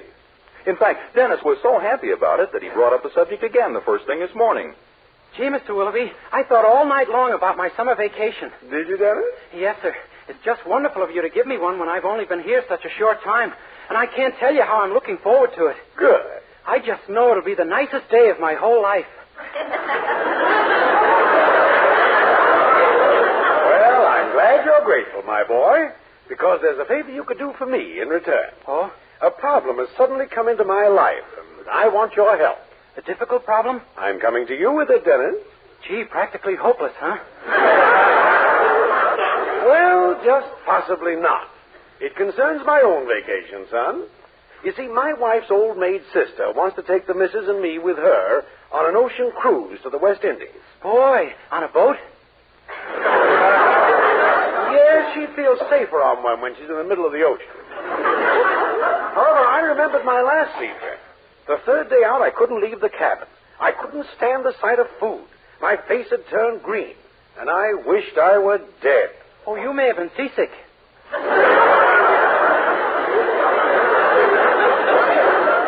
very possible. So I told my wife in no uncertain terms that I positively wouldn't go. She argued with me, of course, but not for very long. You understand? Yes, sir. When do you sail? June 14th. And now you want to get out of this cruise some way, huh? That is my problem, my boy. Any ideas? Well, let's see now. I read a book one time where a fellow went on a hunger strike because he didn't want to do something he was being forced to do. Sounds a trifle drastic. Did it succeed? Oh, sure. He never had to do it. He starved to death. I don't think I care for that one. Might be kind of a hollow victory, huh? You know, it's amazing how I can come to you with a problem and immediately you manage to shed complete darkness on it. Well, it was just an idea. I know, but luckily I have a much better one of my own. Remember that imitation you do of an old man? Oh, you mean... Howdy, bub.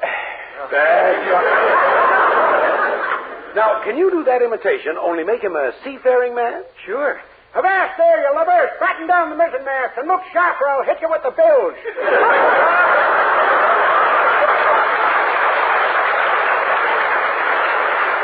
Well, that's fine. Man, my boat. The freezing northeast is blowing off the starboard port. All hands in pockets. That'll do fine. Ahoy, you on the poop deck. Get on your feet. Go on, get on your feet. You ain't that pooped. All right, then. Yes, sir. Now, here's what I want you to do. Come over to my house disguised as the shipper of the ship we're to sail on. Tell my sister-in-law all about your boat and make it sound so horrible she'll give up the idea of a cruise immediately. Gee, that is a good idea. All right. And if it works, I'll give you our tickets and you can take the trip yourself. Why, you could even make it your honeymoon. Honeymoon? Gosh, Mr. Willoughby, do you mean it? Sure. And what's more, I'll make you and Mildred a wedding present of $100. Oh, boy. Wait till I tell Mildred. Gee, I've always dreamed of going on a honeymoon someday. You know, with a girl. I dare say. Well, you practice up on your seafaring talk, and I'll dig you up some kind of disguise. Yes, sir. You bet. Ahoy, the engine room. Full speed ahead. Raise the topsail. Lower the bottom sail. Take in the middle sail. Break out the Epsom and call me Salty.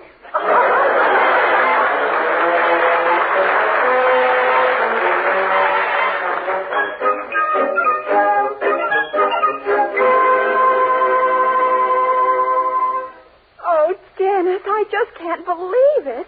Why, it means we can be married in a few months. That's right, Mildred. Have you asked permission from my parents yet? Well, no, but I will if I meet your mother on the street sometime. On the street? Well, why not here at home? Oh, gosh, no. I want to be outside where I can maneuver. Silly. Well, let's not worry about that now. Let's just sit here and think about us. Oh, Dennis. Mildred, you're holding my bare hand. What of it? We're going to be married, aren't we? Yeah, but let's not jump the gun. Oh, don't be such an old stuffy. Why, you might even kiss me. Right in the face? Well, of course. Gosh, you are modern. No, Mildred, we're not even engaged yet. Oh, come on. No. For goodness sakes, Dennis, what are lips for? We all have our code, Mildred. I resolved long ago that until I was engaged, nothing would touch mine except a fork. Well, have it your way. I'm too happy to argue. Golly, I can hardly wait to make plans for the wedding. Yeah, there'll be a lot of things to think about. And I'll have to get my trousseau. And I'll have to get my hope chest. Men don't get hope chests, Dennis. Oh, they don't? My father certainly didn't get one when he married my mother. Yeah, but for me, there's some hope.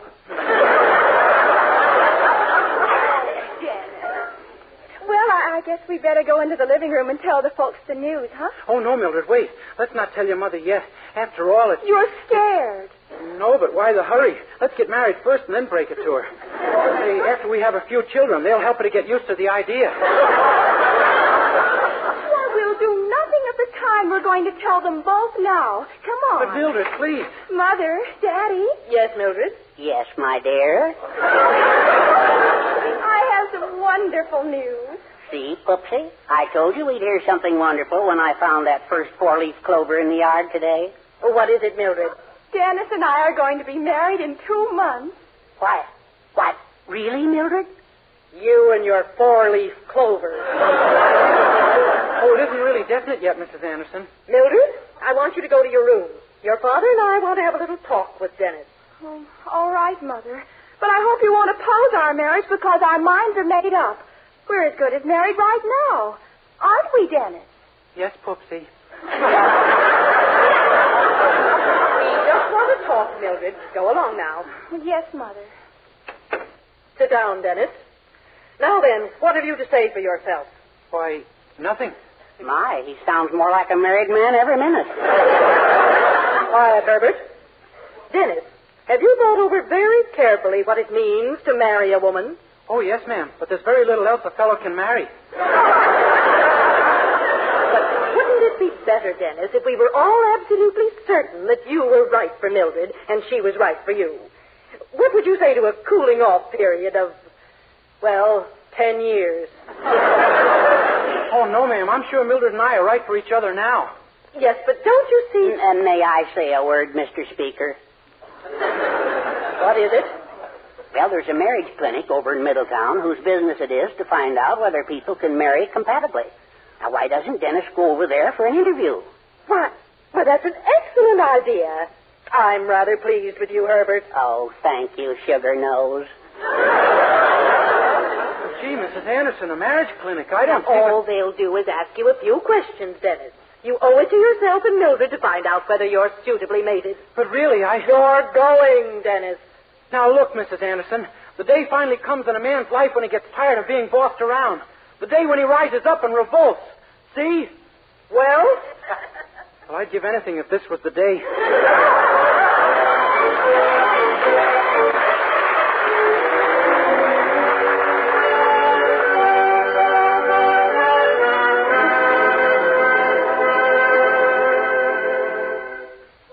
Now, there's nothing to be afraid of, Mr. Day. Just remember that I am your marriage counselor, and you must answer my questions frankly and honestly. Yes, ma'am. We'll soon know whether or not you're ready for marriage. Now, first, I want to know all about your parents. Why? They've already made it. I had assumed as much.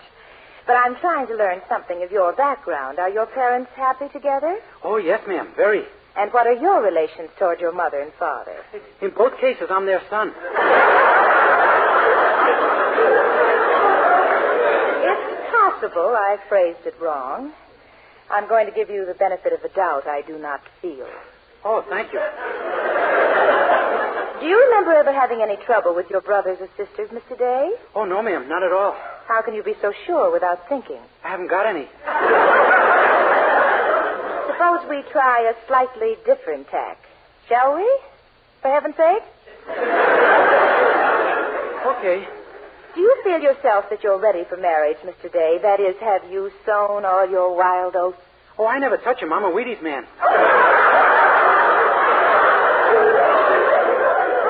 I know shorthand and typing, you know. Oh, really? Yes. I can quit this anytime and get a job as a stenographer. But I'm stubborn. So, on with the questions. Yes, ma'am. Now, what was it that first attracted you to your fiancée? Well, I think it was because I'm a male and she's a female. I mean, what specifically? Was it her eyes, her mouth, her nose, her figure? Just name it and she's got it. Now we're getting somewhere, and my, isn't it a nasty trip?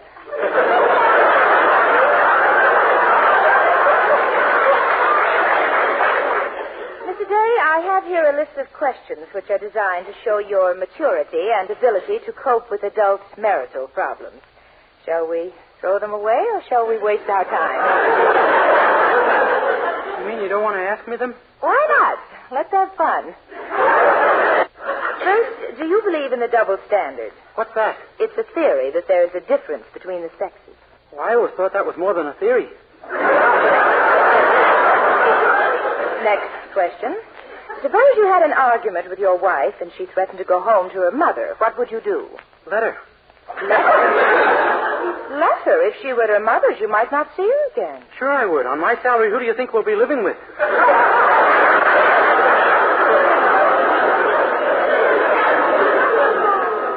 question. Suppose your 5-year-old daughter came to you and said, Daddy... No, we'll forget that one. No 5-year-old child of yours could possibly talk yet. Is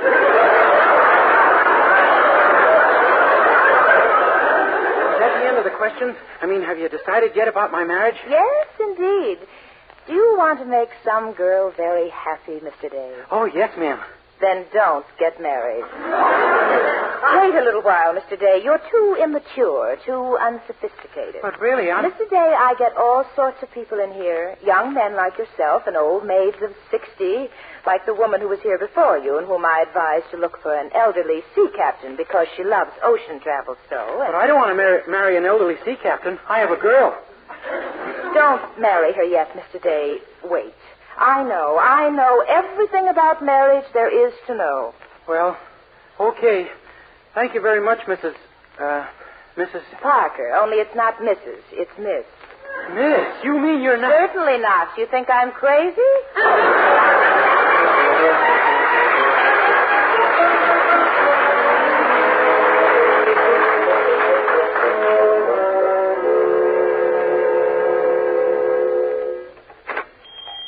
Dennis, I'm glad you're back. Look, the skipper's costume. Isn't it a beauty? I'm sorry, Mr. Willoughby. The deal's off. Off? But your honeymoon. Miss Parker down at the marriage clinic says I shouldn't get married, that I'm immature, incompetent, and unsuitable for a girl.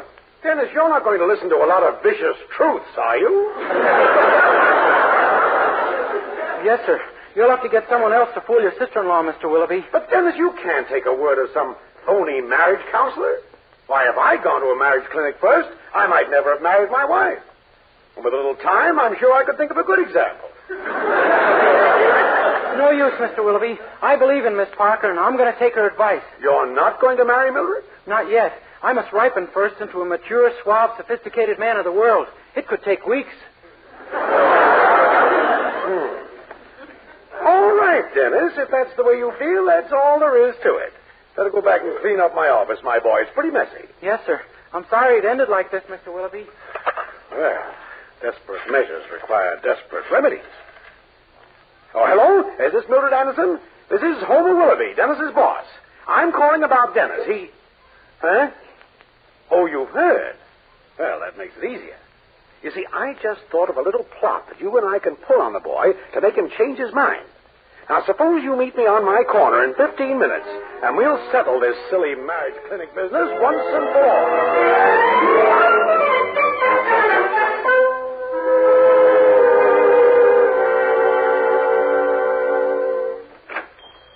Oh, hello, Mr. Willoughby. Say, while you were out, Dr. Hopkins called and... Business! Who's got time for business, my boy? I'm in love! Huh? That's right. I'm hopelessly smitten. Gosh, who smote you? Well, when I heard about that Parker marriage clinic from you, I went over for a consultation. I met her there. We fell in love instantly. Golly, who is she? Well, she's... Oh, hello, Mildred. Say, guess what's happened to Mr... Homer, my darling. My dearest darling.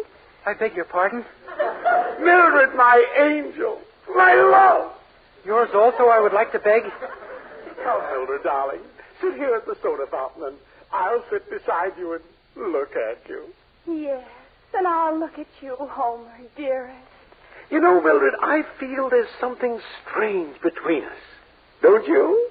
Oh, yes, I do. It's me. I'm on the stool in the middle.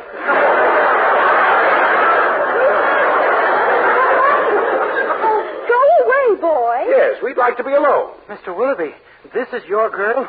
Take a tip from a younger, less intelligent man. It'll never work out. Oh, quiet, you. Ah, Mildred, my soulmate. Where have you been all my life? For about 2/3 of it, she wasn't even born yet. Dennis, you're very annoying. Miss Parker says that Homer and I are ideally suited to each other. Miss Parker said that? She must be crazy. Miss Parker doesn't make mistakes, Dennis. Kiss me, Mildred. Just a minute, Willoughby. You're not going to make love to my girl. Dennis, please, control yourself. I'm getting pretty riled up, Willoughby. And when I get riled up, my white corpse will start eating up my red ones, and my red ones start eating up whatever they can get their hands on. Believe me, I'm a mess inside. Oh, Dennis, please, don't strike me, please. Then leave my girl alone. This Parker woman is off her nut in your case, and I'll bet she's just as wrong about me, too. But Mildred shouldn't be your girl. You can't even offer her a honeymoon, Dennis. Oh, yes, I can. Just as soon as I talk your sister-in-law out of that boat trip. Good boy. Here's your costume. Huh? You've got to do it, Dennis, so you and I can be married. I repeat, huh? Quick, my boy. There's no time to lose. My sister-in-law's at my house right now. Come on. Okay, but I have the darndest feeling something just happened to me. And you two could be in trouble if I ever found out what it was.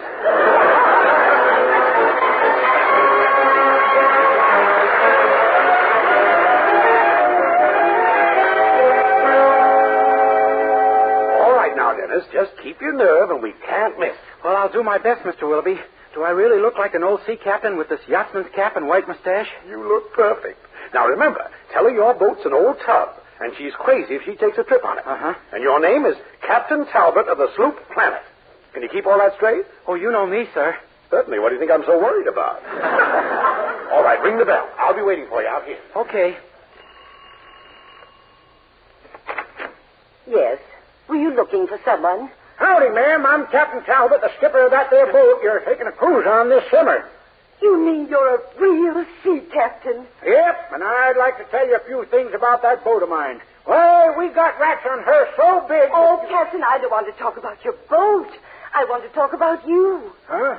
This afternoon at the Parker Marriage Clinic, I was told that the perfect mate for me would be a sea captain. And now you walk into my life. Don't you see? You and I were meant for each other. Ma'am, we were talking about rats. Let's not get off into an unpleasant subject. I came here to advise you not to take that cruise, ma'am. I'll never give up the cruise now.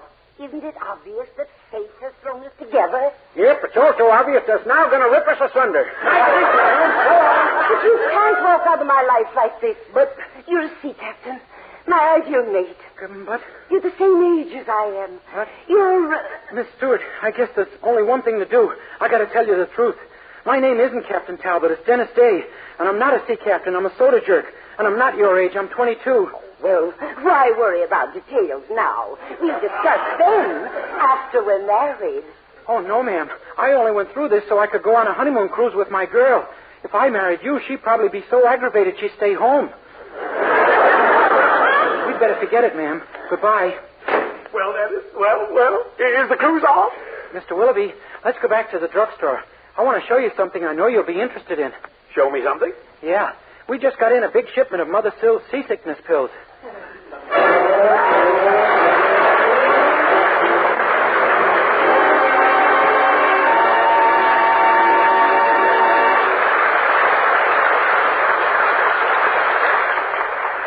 Dennis Day will be back in just a moment with a song. But first, here's a fact worth knowing. Colgate Dental Cream cleans your breath while it cleans your teeth. And just how important that is, our Colgate players are here to demonstrate for you.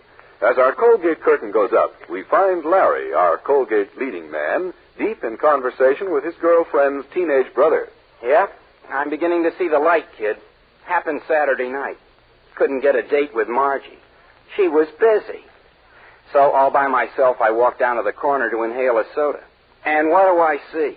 That fine sister of yours busy making eyes at some out-of-town wolf. Sure, I know. That guy's been hanging around Sis a lot lately. Yeah, well, what happened, kid? Gosh, things are pretty solid with Margie and me, you know. Well, trouble with you, Larry. You ought to steam on over to your dentist for the lowdown on the breath situation. And here's what Larry found out. Scientific tests have proved that in 7 out of 10 cases, Colgate Dental Cream instantly stops unpleasing breath that originates in the mouth. What's more, Colgate Dental Cream's safe polishing agent brings out the natural sparkle of your teeth, cleans them thoroughly and safely. Yes, Colgate Dental Cream cleans your breath while it cleans your teeth. And Colgate Dental Cream is famous for its wonderful wake-up flavor, too. In fact, nationwide tests of leading toothpastes prove that Colgate Dental Cream is preferred for flavor over other brands tested. So, to clean your teeth thoroughly and safely, for a wake-up flavor everyone enjoys, use Colgate Dental Cream. Remember, Colgate Dental Cream cleans your breath while it cleans your teeth.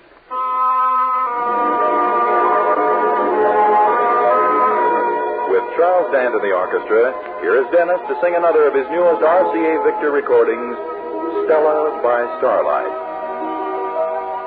The sun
Dennis Day, ladies and gentlemen. And I'd just like to remind you that National Sunday School Week will be observed this year from April 14th to the 20th. And may I urge you to have your children, regardless of their creed, attend religious services. Good night, everyone. Dennis Day can be heard with Jack Benny every Sunday. And be sure and be with us again next week for another Dennis Day program. More songs, more adventures in the life of our star, Dennis Day. Meanwhile, be sure to use Colgate Dental Cream to clean your breath while you clean your teeth. And don't miss the true story article by Dennis Day entitled, Okay, I'll Talk, that's now appearing in the latest issue of True Story magazine, on sale today at all newsstands. It's new. It's amazingly different. Not a liquid, not a soap, but an utterly new cream shampoo that leaves hair soft, radiant, glamorous, and also easy to manage. It's Luster Cream Shampoo, created by Kay Dumet, who combined rich lanolin with secret ingredients. Use Luster Cream Shampoo and see how soft, how naturally lovely, how brilliantly alive and well-behaved your hair can be. Ask for Luster Cream Shampoo at cosmetic counters. This is Vern Smith reminding you that today the worldwide shortage of fats and oils is more serious than it was a year ago. So serious that your help is urgently needed to save used cooking fats and oils, to help produce soap, automobiles, refrigerators, all the things you want and need. So save fats, turn them in for cash. And remember, dealers are paying higher prices for used fats than ever before. This is NBC, the National Broadcasting Company.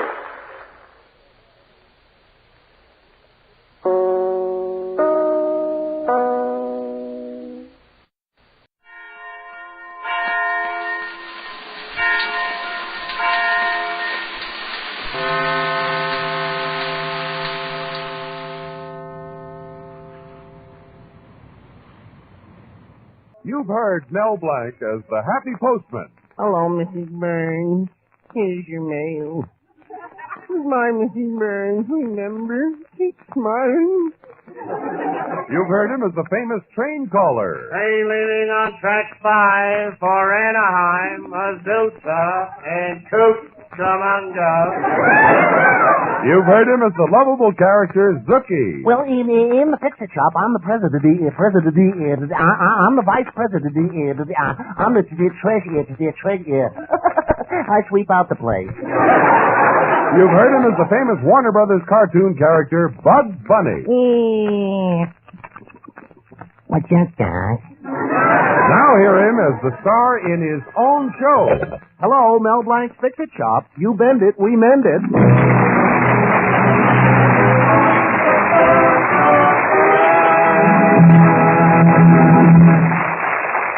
Now let's drop in at Mel Blanc's Fix-It Shop. Ladies, does your husband's blood boil when you ask him to fix the electric toaster? Does he act bored when you ask him to mend the ironing cord? Does he threaten to go home to father when you put him to all this bother? Well, does he? That's what I thought. You can put an end to all this if you get to know Mel Blanc, who can make anything run smoothly except his romance with Betty. Gosh, Betty, we always seem to be fighting. Now, I'm not really fighting with you. I love you. Don't you know that when two people are in love, there's bound to be a little fighting? Joe Louis and Moriello weren't in love very long, were they? Oh, Mel, you're such a fool. Oh, thanks, Betty. Gosh, you know I mean well. I know it, but you kept me waiting 3 hours last Saturday while you were fixing Mrs. Allen's lawnmower. Well, it was a big job. But you weren't satisfied just fixing the lawnmower. You had to trim the hedges and mow the lawn. And then... Yeah? What did you charge it? 50 cents. The idea of charging anything like that. Well, honey, these people just have to get used to paying through the nose. Well, that's what I mean. You see, you're just not a good businessman. Take yesterday's job on Mrs. Nelson's baby carriage. You were paid specifically to fix the hood. But no, you weren't content. You had to change the wheels and the tires and the color. Is there anything you didn't change? I didn't change the baby. Oh, now, I'm serious. Now, look, my father discovered a leak in the water heater, and I think I talked him into letting you fix it. Oh, that's swell, honey. I'll get my kit and go right over. Oh, no, not so fast. He's coming over here himself. He still only has half a mind to hire you. Oh, that's all right. I've never been hired by anybody with half a mind before. Oh, Mel, don't you see? This is your chance to impress Father. Oh, don't worry about us.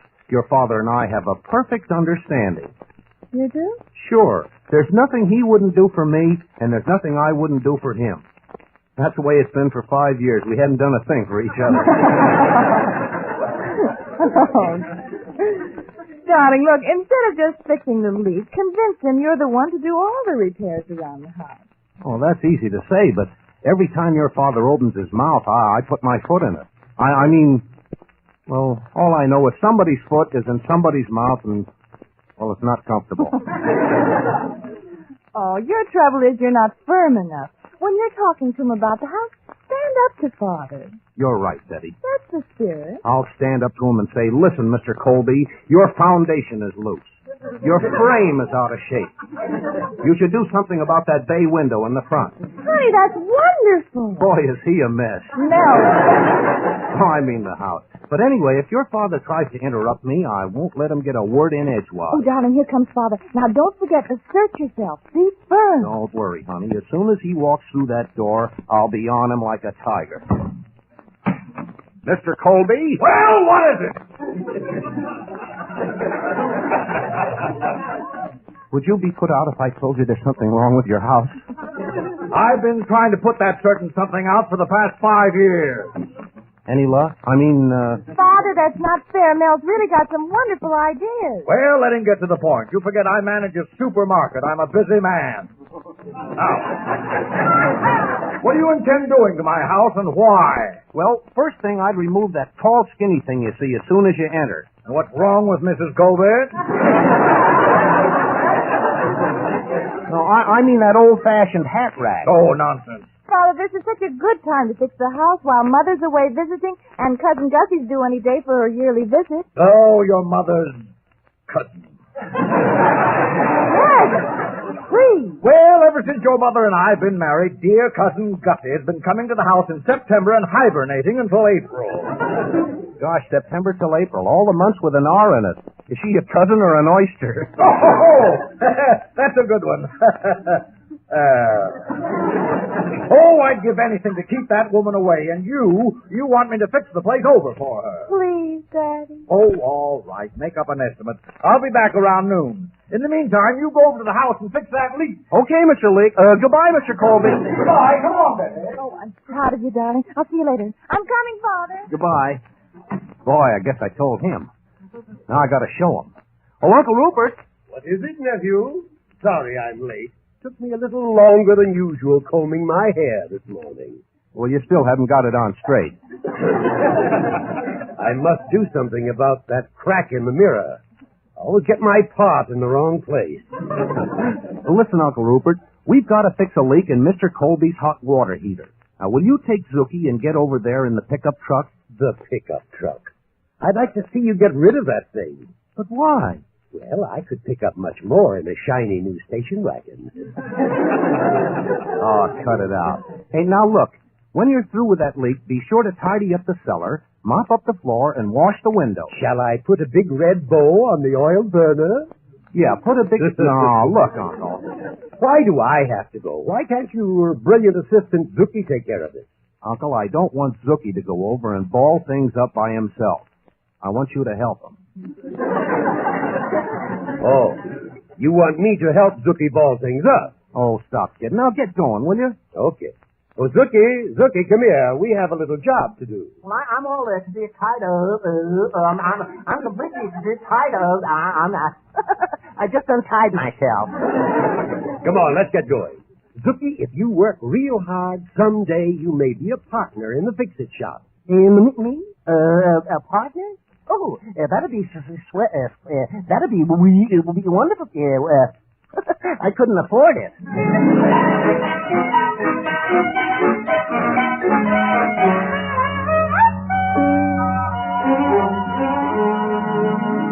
Now look, Blank, I'm in a hurry. Just what is it you want to do to my house? Well, Mr. Colby, that door that leads to the back porch, that should be put on the entrance to the parlor so people can get a little privacy. Huh. So you and Betty can have privacy. A lolly-doddle. Lolly-doddle? Big fun.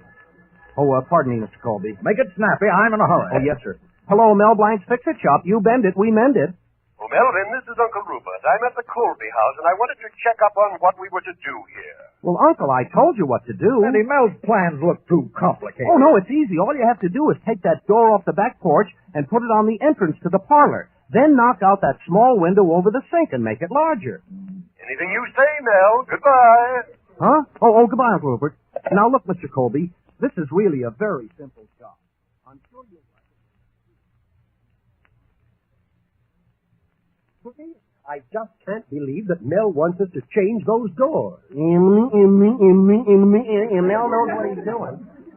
You know, if someday he's going to be a captain of industry. He'll be a lieutenant. He'll be a sergeant. He's going to have a door marked private. Looky, I'd better get on the phone again and check. We can't afford to make any mistakes on this job. Mel Blanc, fix the chop. You bend it, we mend it. Melvin, your voice has changed. Oh, Uncle Rupert, this is Betty. Mel's busy. Do you know what Mel wants to have done in your house? Oh, yes, he's just discussing with Father. He wants to take the door off the back porch and put it in the parlor and make the kitchen window bigger. Are you sure? Of course I'm sure. Well, thanks. Goodbye. Bye. Hey, did you find out what we have to do? Yes, and I don't understand it, but Mel and Betty say that we have to change the door from the back porch to the parlor and put a big window in over the sink. Well, let's get busy. We really have to knock this place apart. Oh, boy. This ought to be fun.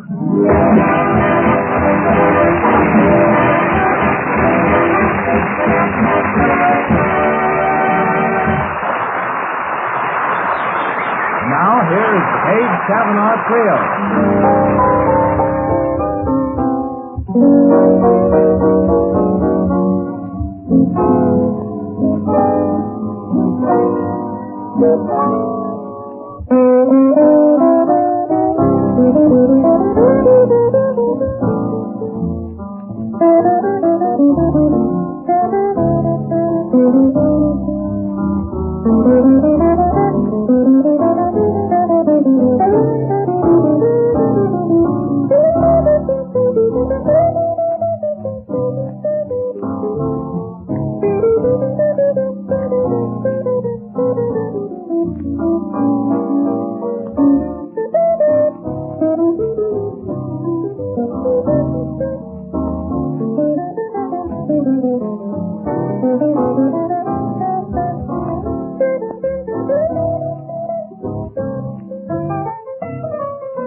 Well, Mel seems to be getting nowhere with his plans for Betty's father's house, but through a misunderstanding over the telephone, Uncle Rupert and Zookie have literally torn the Colby house apart. Neither Mel or Mr. Colby has any idea what's happened. Hey, this ought to be good. Pardon me while I listen. Gosh, Betty, it'll be swell if your father lets me make these alterations on his house. Yes, darling. You know, honey, when I was working on the plans, I got to thinking of the home we're going to have someday. Did you, darling? Uh-huh. And a funny thing, I saw an ad in the paper offering just a kind of a deal for us.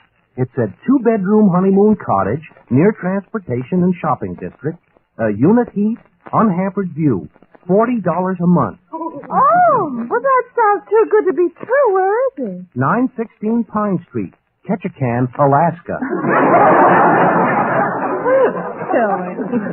Oh, seriously, I've been thinking of a cottage like that ever since we first met. Do you remember the first time we met? Do I? Do you remember the first kiss? Yes. I can still feel it burning on my forehead. Well, I didn't want to sweep you off your feet. Oh, Mel, darling, I think this is the turning point for you. Yeah, after I tie up this job, there'll be bigger ones. And before you know it, I'll get a cash register. Yeah. You know, you have to learn to blow your own horn a little bit. What do you mean? Well, when you're working at our house, put a sign out. This renovation job by Mel Blanc. Gosh, yeah. Sure, everybody takes credit for his work. For instance, when an artist is through, he always signs his name. Whistler, Michelangelo, Rembrandt. Yeah, and Kilroy. Why, everybody who sees that sign will go around saying, that job is Mel Blanc. That's Mel. Gee, that sounds great. That smell. Hey!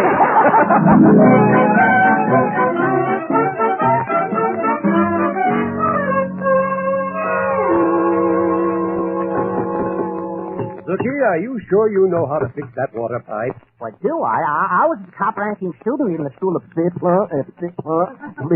I was the highest-ranking engineer.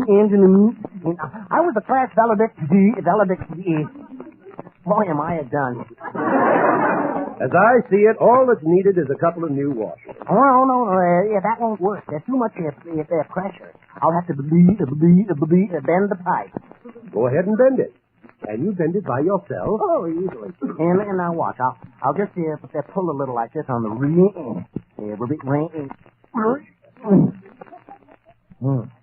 Well, I'll just force the.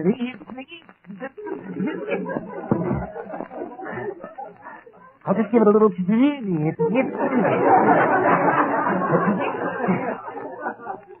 Hey, you got a stick of dynamite in the house? Zookie, please hurry. That leak is getting the floor all wet. Oh, don't worry about the floor being wet. When I get through with this pipe, the place will look like the Sahara Desert. It'll look like the Mojave Desert. It'll look like it's Niagara Falls.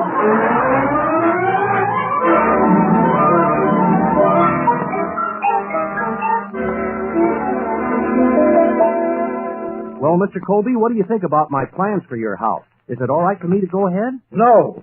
No. That's what I said, no.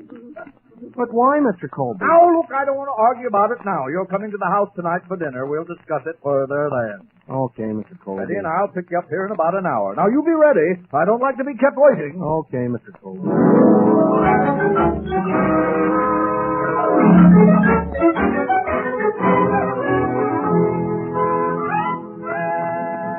Oh, Zookie! Yes, Uncle Rupert. Well, the leak is fixed, the window is knocked out over the sink, and the door is off the back porch. Yeah. Well, I guess that's all we can do today. Let's go home. Oh, you can't. We forgot to put the hinges on the door in the parlor. It'll fall down. Don't worry about the parlor door. We'll put the hinges on tomorrow. But it'll fall down and hit someone. Zookie, nobody's going to touch it. Now, take this stuff out to the truck. I'll pack my tools back. Okay, I'm going. Let's see. My hacksaw, my wrench, fire.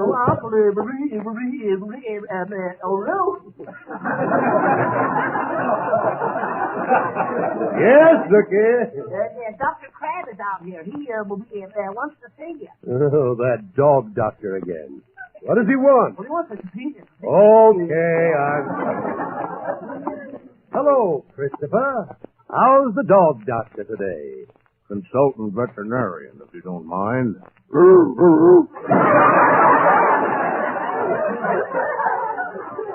What's the matter with you? Nothing's the matter with me. Just got a catch in my throat. Could I have a pan of water? Well, what's on your mind?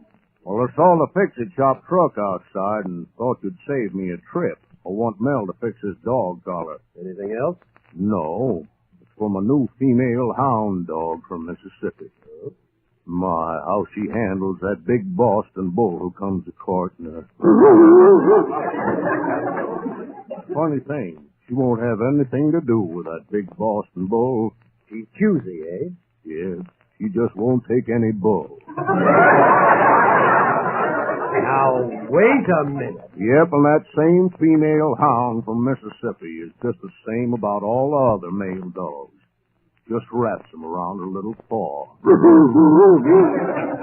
What has this canine Cleopatra got, anyway? They all love her accent, Rupert. Accent? Yep, all she has to say is, you all? Christopher, we were just leaving. Oh, glad you reminded me so much. But remember, horses listen to their ma and never talk to a stranger. You don't hear Silver shout, "Hi-oh, Lone Ranger!" Bye, Rupert.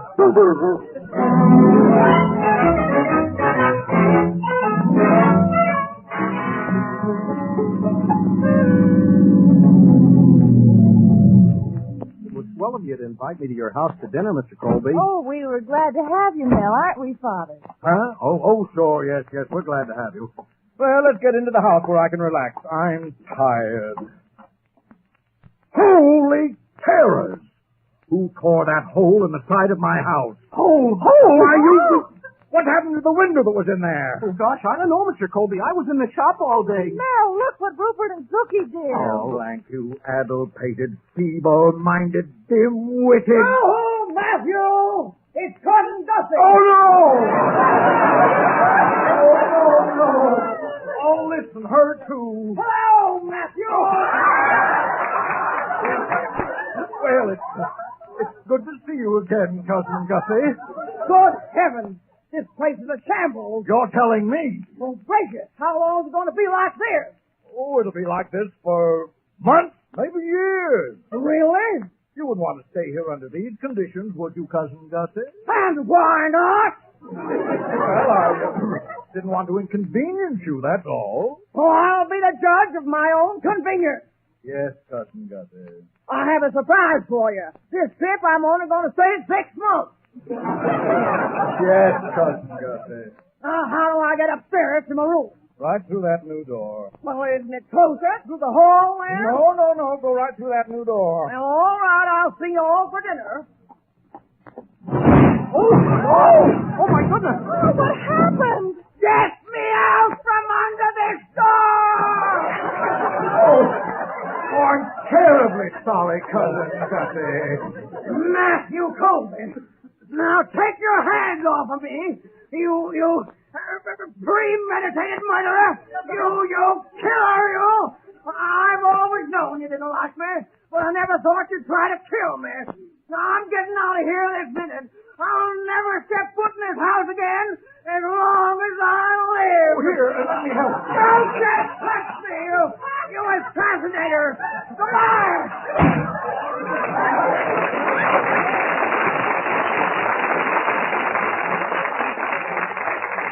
Gosh, Mr. Colby, I'm terribly sorry. Sorry? Why, son, you fixed something I couldn't fix for years. You got rid of Cousin Gussie. Oh, Daddy, then you're not angry with Mel. Angry? Why, Mel, my son, you're a genius. Gosh, thanks, Mr. Colby.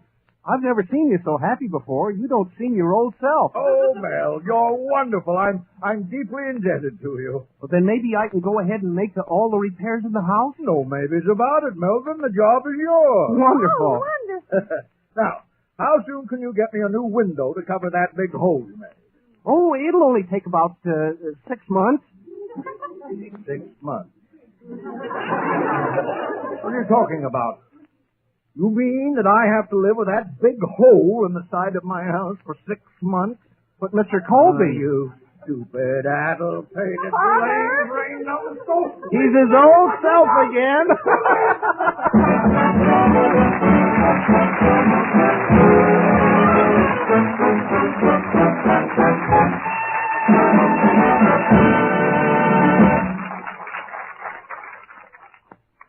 We'll be back in a moment with the Zookieism.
I hope you benefited by our experience today. Yes, my lad. Everything has a moral, you know. Just what did you learn? Well, I learned that people should stick together. They should work hand in one for all and all for we. I learned if you want to do anything right, do it yourself.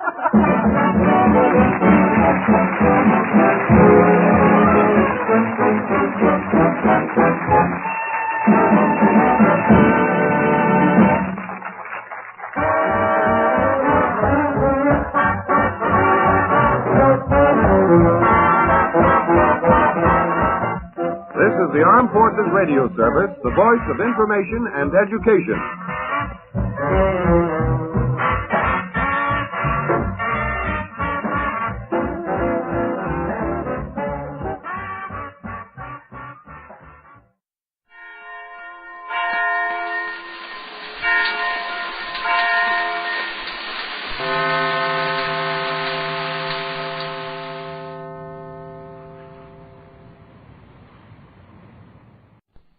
The Fred Allen Show, scheduled especially at this time and rebroadcast exclusively for you men in the Armed Forces of the United States and your brothers in arms by the Special Service Division of the War Department, starring Fred Allen with Portland Hoffa and Al Goodman's orchestra.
Thank you, and good evening, ladies and gentlemen. And, Jimmy, tonight we have got to make good. That's all there is. We have got to excel tonight. This is a gala occasion.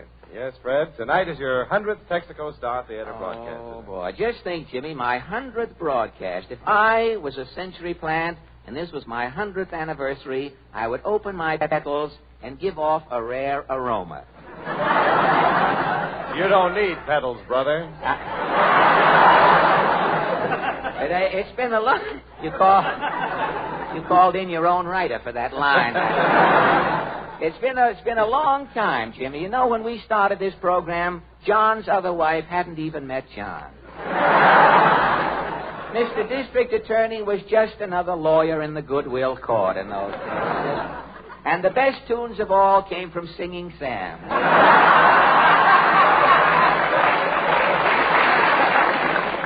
Yes, Fred, 100 programs. Yeah.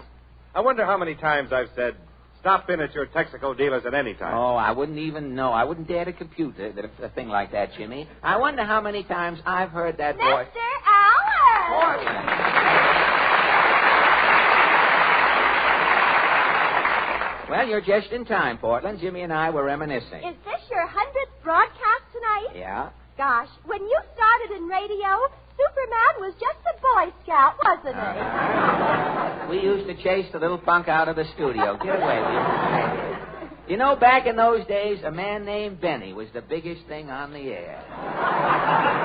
Jack is still a big man on the air. Not tonight, he wasn't. Is Jack sick? Oh, yes, but it's nothing serious. He was on the Quiz Kid show a couple of weeks ago. He caught the whooping cough from one of the quiz kids.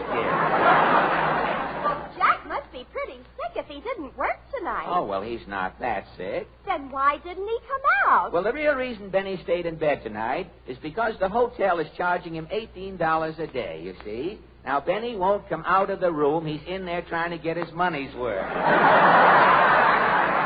It's awful. He keeps his lights on all day, the water running in there. If you're going to get mad, we'd better go down to Allen's Alley. No, the alley is closed up. They're putting in a new manhole. So tonight we're showing a special newsreel. The March of Trivia presents its weekly lowlight from the world of news.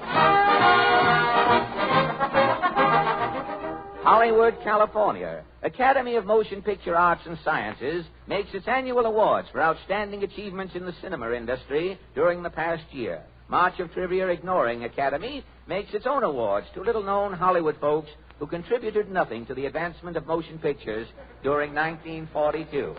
And now an award to two songwriters, Hogan and Dugan. Hello, hello, we're here to say hello. Not howdy do, not party, but we're just hello. Now, wait a minute,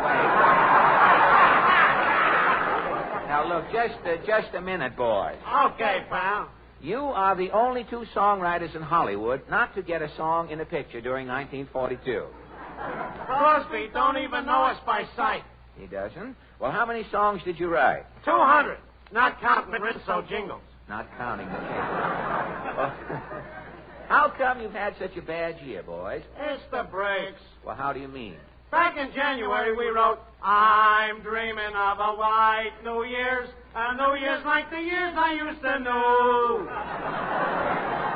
And, what happened? Nothing.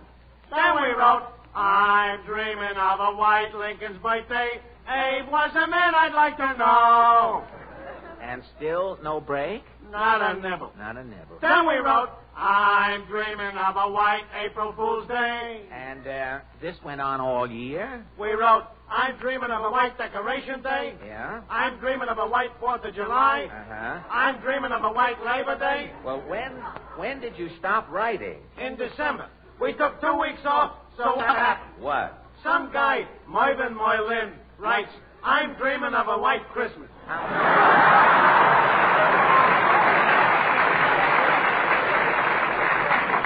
And the song is a hit. Now he tells us. Hogan and Dugan. Well, I guess that's sort of... old friend, this joyous night, Falstaff's here to give the pipe. Falstaff, we have no time for poems tonight. We'll make time. Really? Have you heard she winked and said, I'll see you later, when I jiggled the end of her fascinator? Or perhaps, when Mother turned on the sun lamp, I knew she was going to tan my hide. Now, wait a minute. That's the last straw. You have finally sabotaged a pleasant evening. Tonight we are discussing the Motion Picture Academy Awards. Precisely why I confront you. I have written a poem. What is your poem called? How about an Oscar? How about an Oscar? Yes. By Mrs. Levant, or just one of your own? This is an Openshaw. Oh, an Openshaw exclusive. How does it go? Each year they give out Oscars to folks in Hollywood. Actors all get Oscars when their work's been super good. Producers and directors, songwriters get them too. But the people who deserve the Oscars are folks like me and you. We ain't Taylors, Hopes, or Colemans. We ain't even Donna Meachers. We're just the jerks and movie joints who sit through double features. Thank you, Falstaff. And now, from Falstaff's timely ode, we seek solace in song. Aided and abetted by Al Goodman, Hilo, Jack, and the Dame sing for us, Taking a Chance on Love.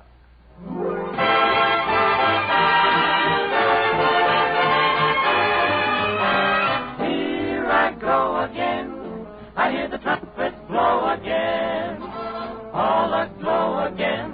Taking a chance on love. Here I slide again. About to take that ride again. Starry-eyed again. Taking a chance on love. I thought the cards were a frame-up I never would try. But now I'm taking the game up and the ace of hearts is high. Things are mending now.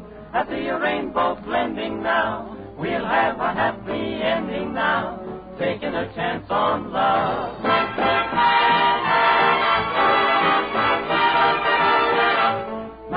My, dear am I, in a stew, feeling blue, what to do?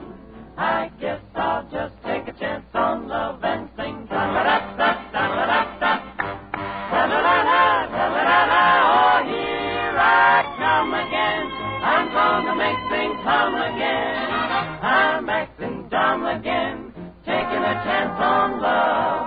I thought the cards were a thing up I never would try.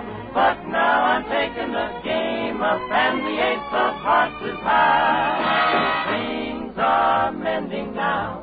I see a rainbow blending now. We'll have a happy ending now. That's what I'm dreaming of. Walking across the bar, taking a chance on love and you.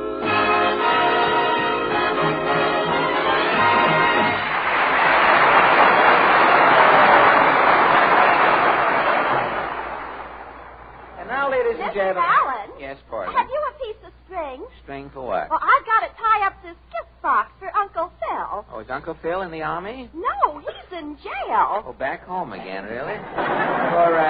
For what? Well, there was a mistake in Uncle Phil's income tax, and he wouldn't erase it. Why not? He said it was unpatriotic to waste the rubber. Well, there's a thought there. And they put Uncle Phil in the clink? Yes. Well, that's the new income tax plan. Pay or you go. You But tell me, what does your uncle do all day in the hoosgow? Well, today when I went down, he was reading Time. Reading it and doing it, huh? He's a double threat man. Uncle Phil also writes slogans. Slogans? What sort of slogans? His latest slogan is, girls with fat backs shouldn't wear slacks. Say, you said a sarong, full Portland, and sarong reminds me our guest tonight is a famous Hollywood star. Ooh, is she a glamour girl? Well, we tried to get a glamour girl, but you know how things are today. If you can't get glamour, you take what you can get. And what did you get? A young lady who, when she was born, set the stork back 200 years. And here she is, ladies and gentlemen. Meet Miss Ozark for 1943, the Republic picture star, Miss Judy Canova.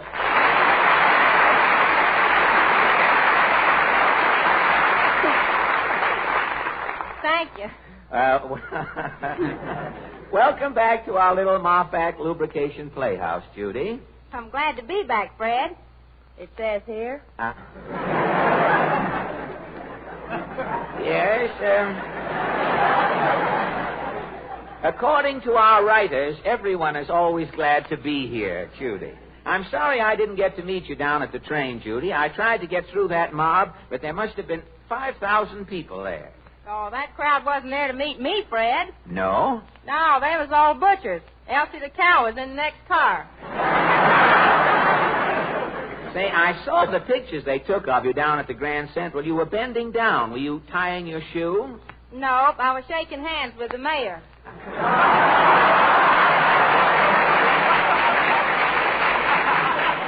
You shouldn't overdo it. Some people bump their heads doing that. You have to watch out. I did. Well, this is quite an event, Judy. You know, you were the first Hollywood glamour girl we've had on our program this year.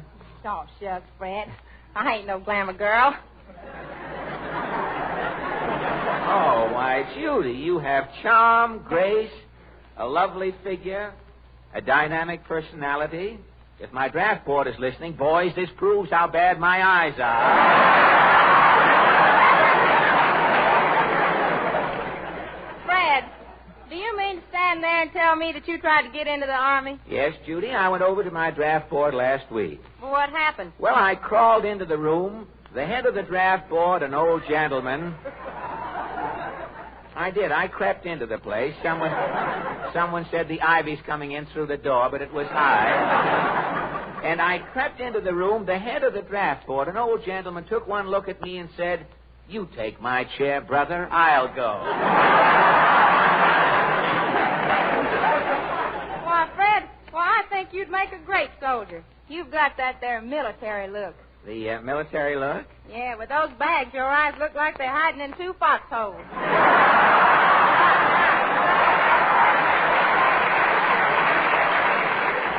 Well, these aren't bags under my eyes, Judy. They're just little desks for the pupils there.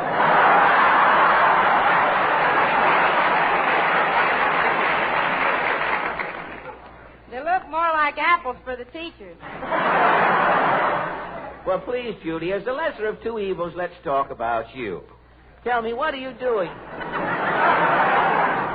Tell me, what are you doing here in New York? Looking for nylons? Well, no, Fred. You see, I've been playing the Army camp. Uh-huh. Yeah, I just came up from Camp Shelby in Mississippi. Camp Shelby. The boys at Camp Shelby. Boys followed you up, I see. I guess the boys at Camp Shelby must have liked you, Judy. Oh, I ain't so sure, Fred.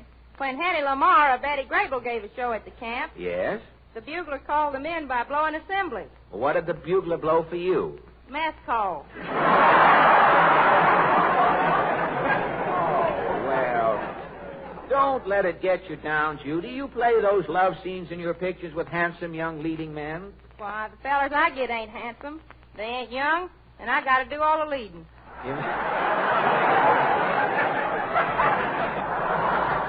Well, young leading men must be scarce in Hollywood these days. No, they tell me when a director yells, "On the set out there," it looks like payday at the Social Security office.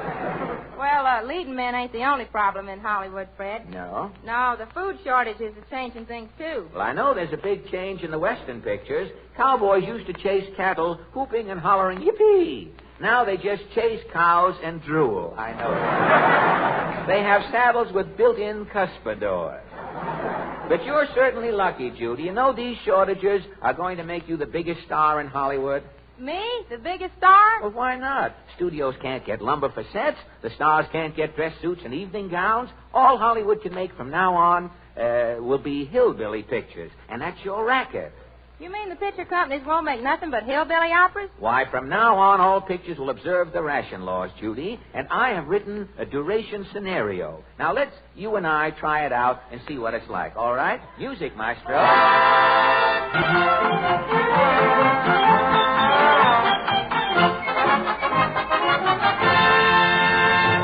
This is a tale of Ozark love. A simple story about simple people told in a trite and hackneyed way. The time, spring. The place, the palatial Canova FHA lean-to. As our story opens, Pa Canova is asleep.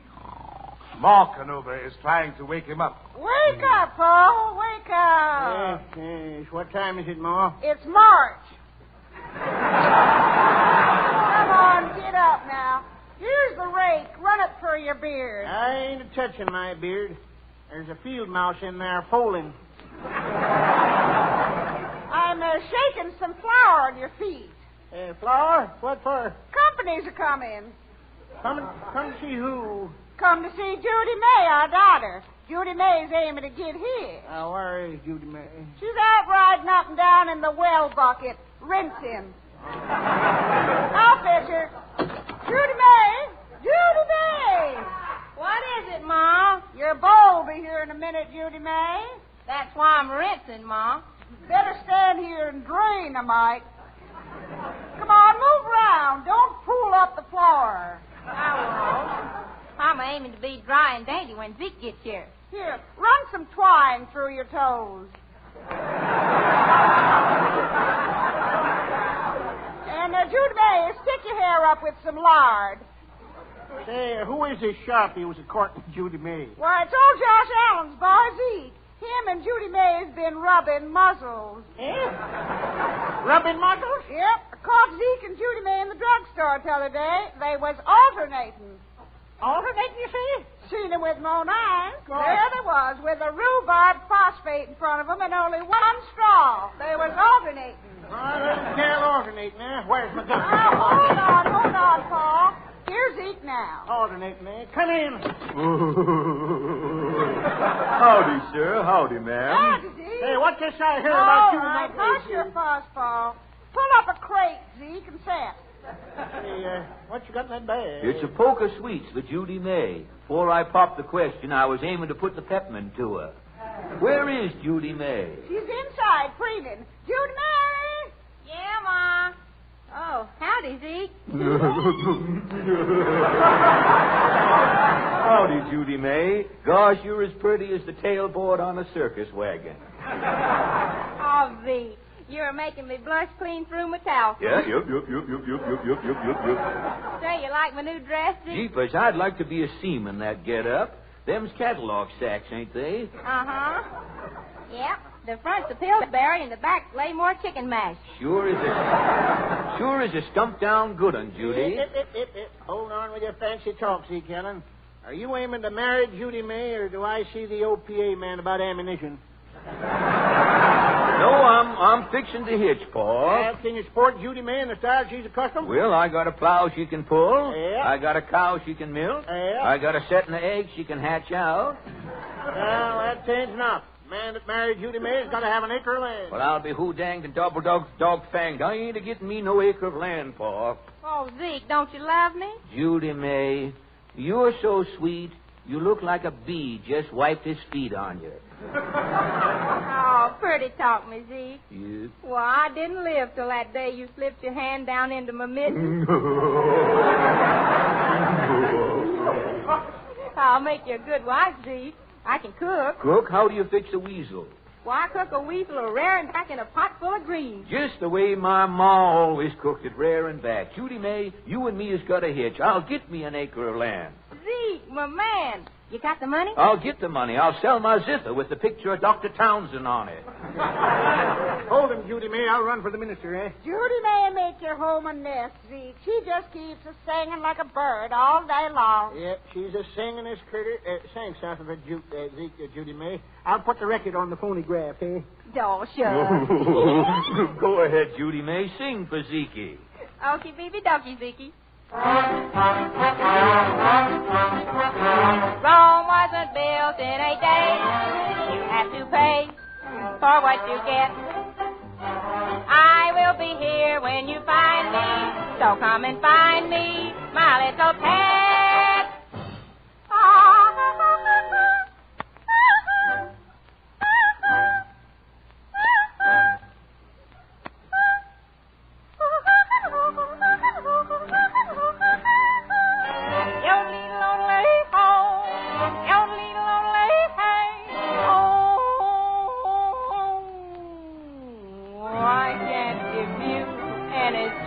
Love, baby, that's the only thing I've plenty of. Oh, my Texaco, baby. Dream a while, scheme a while. You're sure to find, a happiness, soul. And I guess all the things you always had for. Gee, I'd like to see you looking swell. Baby, diamond bracelets, Woolworth doesn't say, well, baby, till that lucky day, you know darn well, baby, I can't give you anything but everybody here's me money, my little honey, money, well, I can't give my honey anything but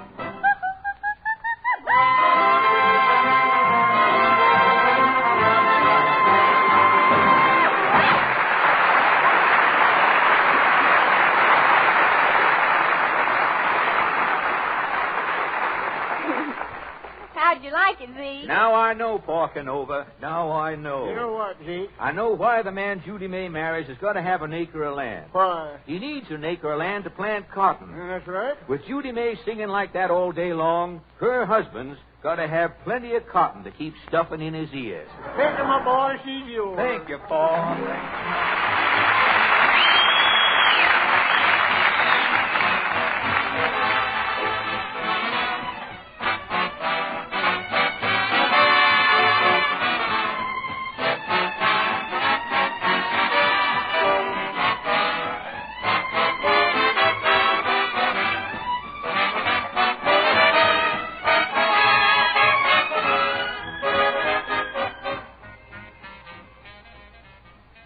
Special Service Division of the War Department of the United States has presented the Fred Allen Show, scheduled at this time and rebroadcast exclusively for you men in the armed forces of the United Nations. Now, a special musical afterpiece arranged and prepared expressly for you servicemen. Here's the orchestra with the sort of music your letters express a preference for. Take it away.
You have just heard a delayed broadcast scheduled expressly at this time for the Armed Forces of the United Nations by the Special Service Division of the War Department of the United States of America.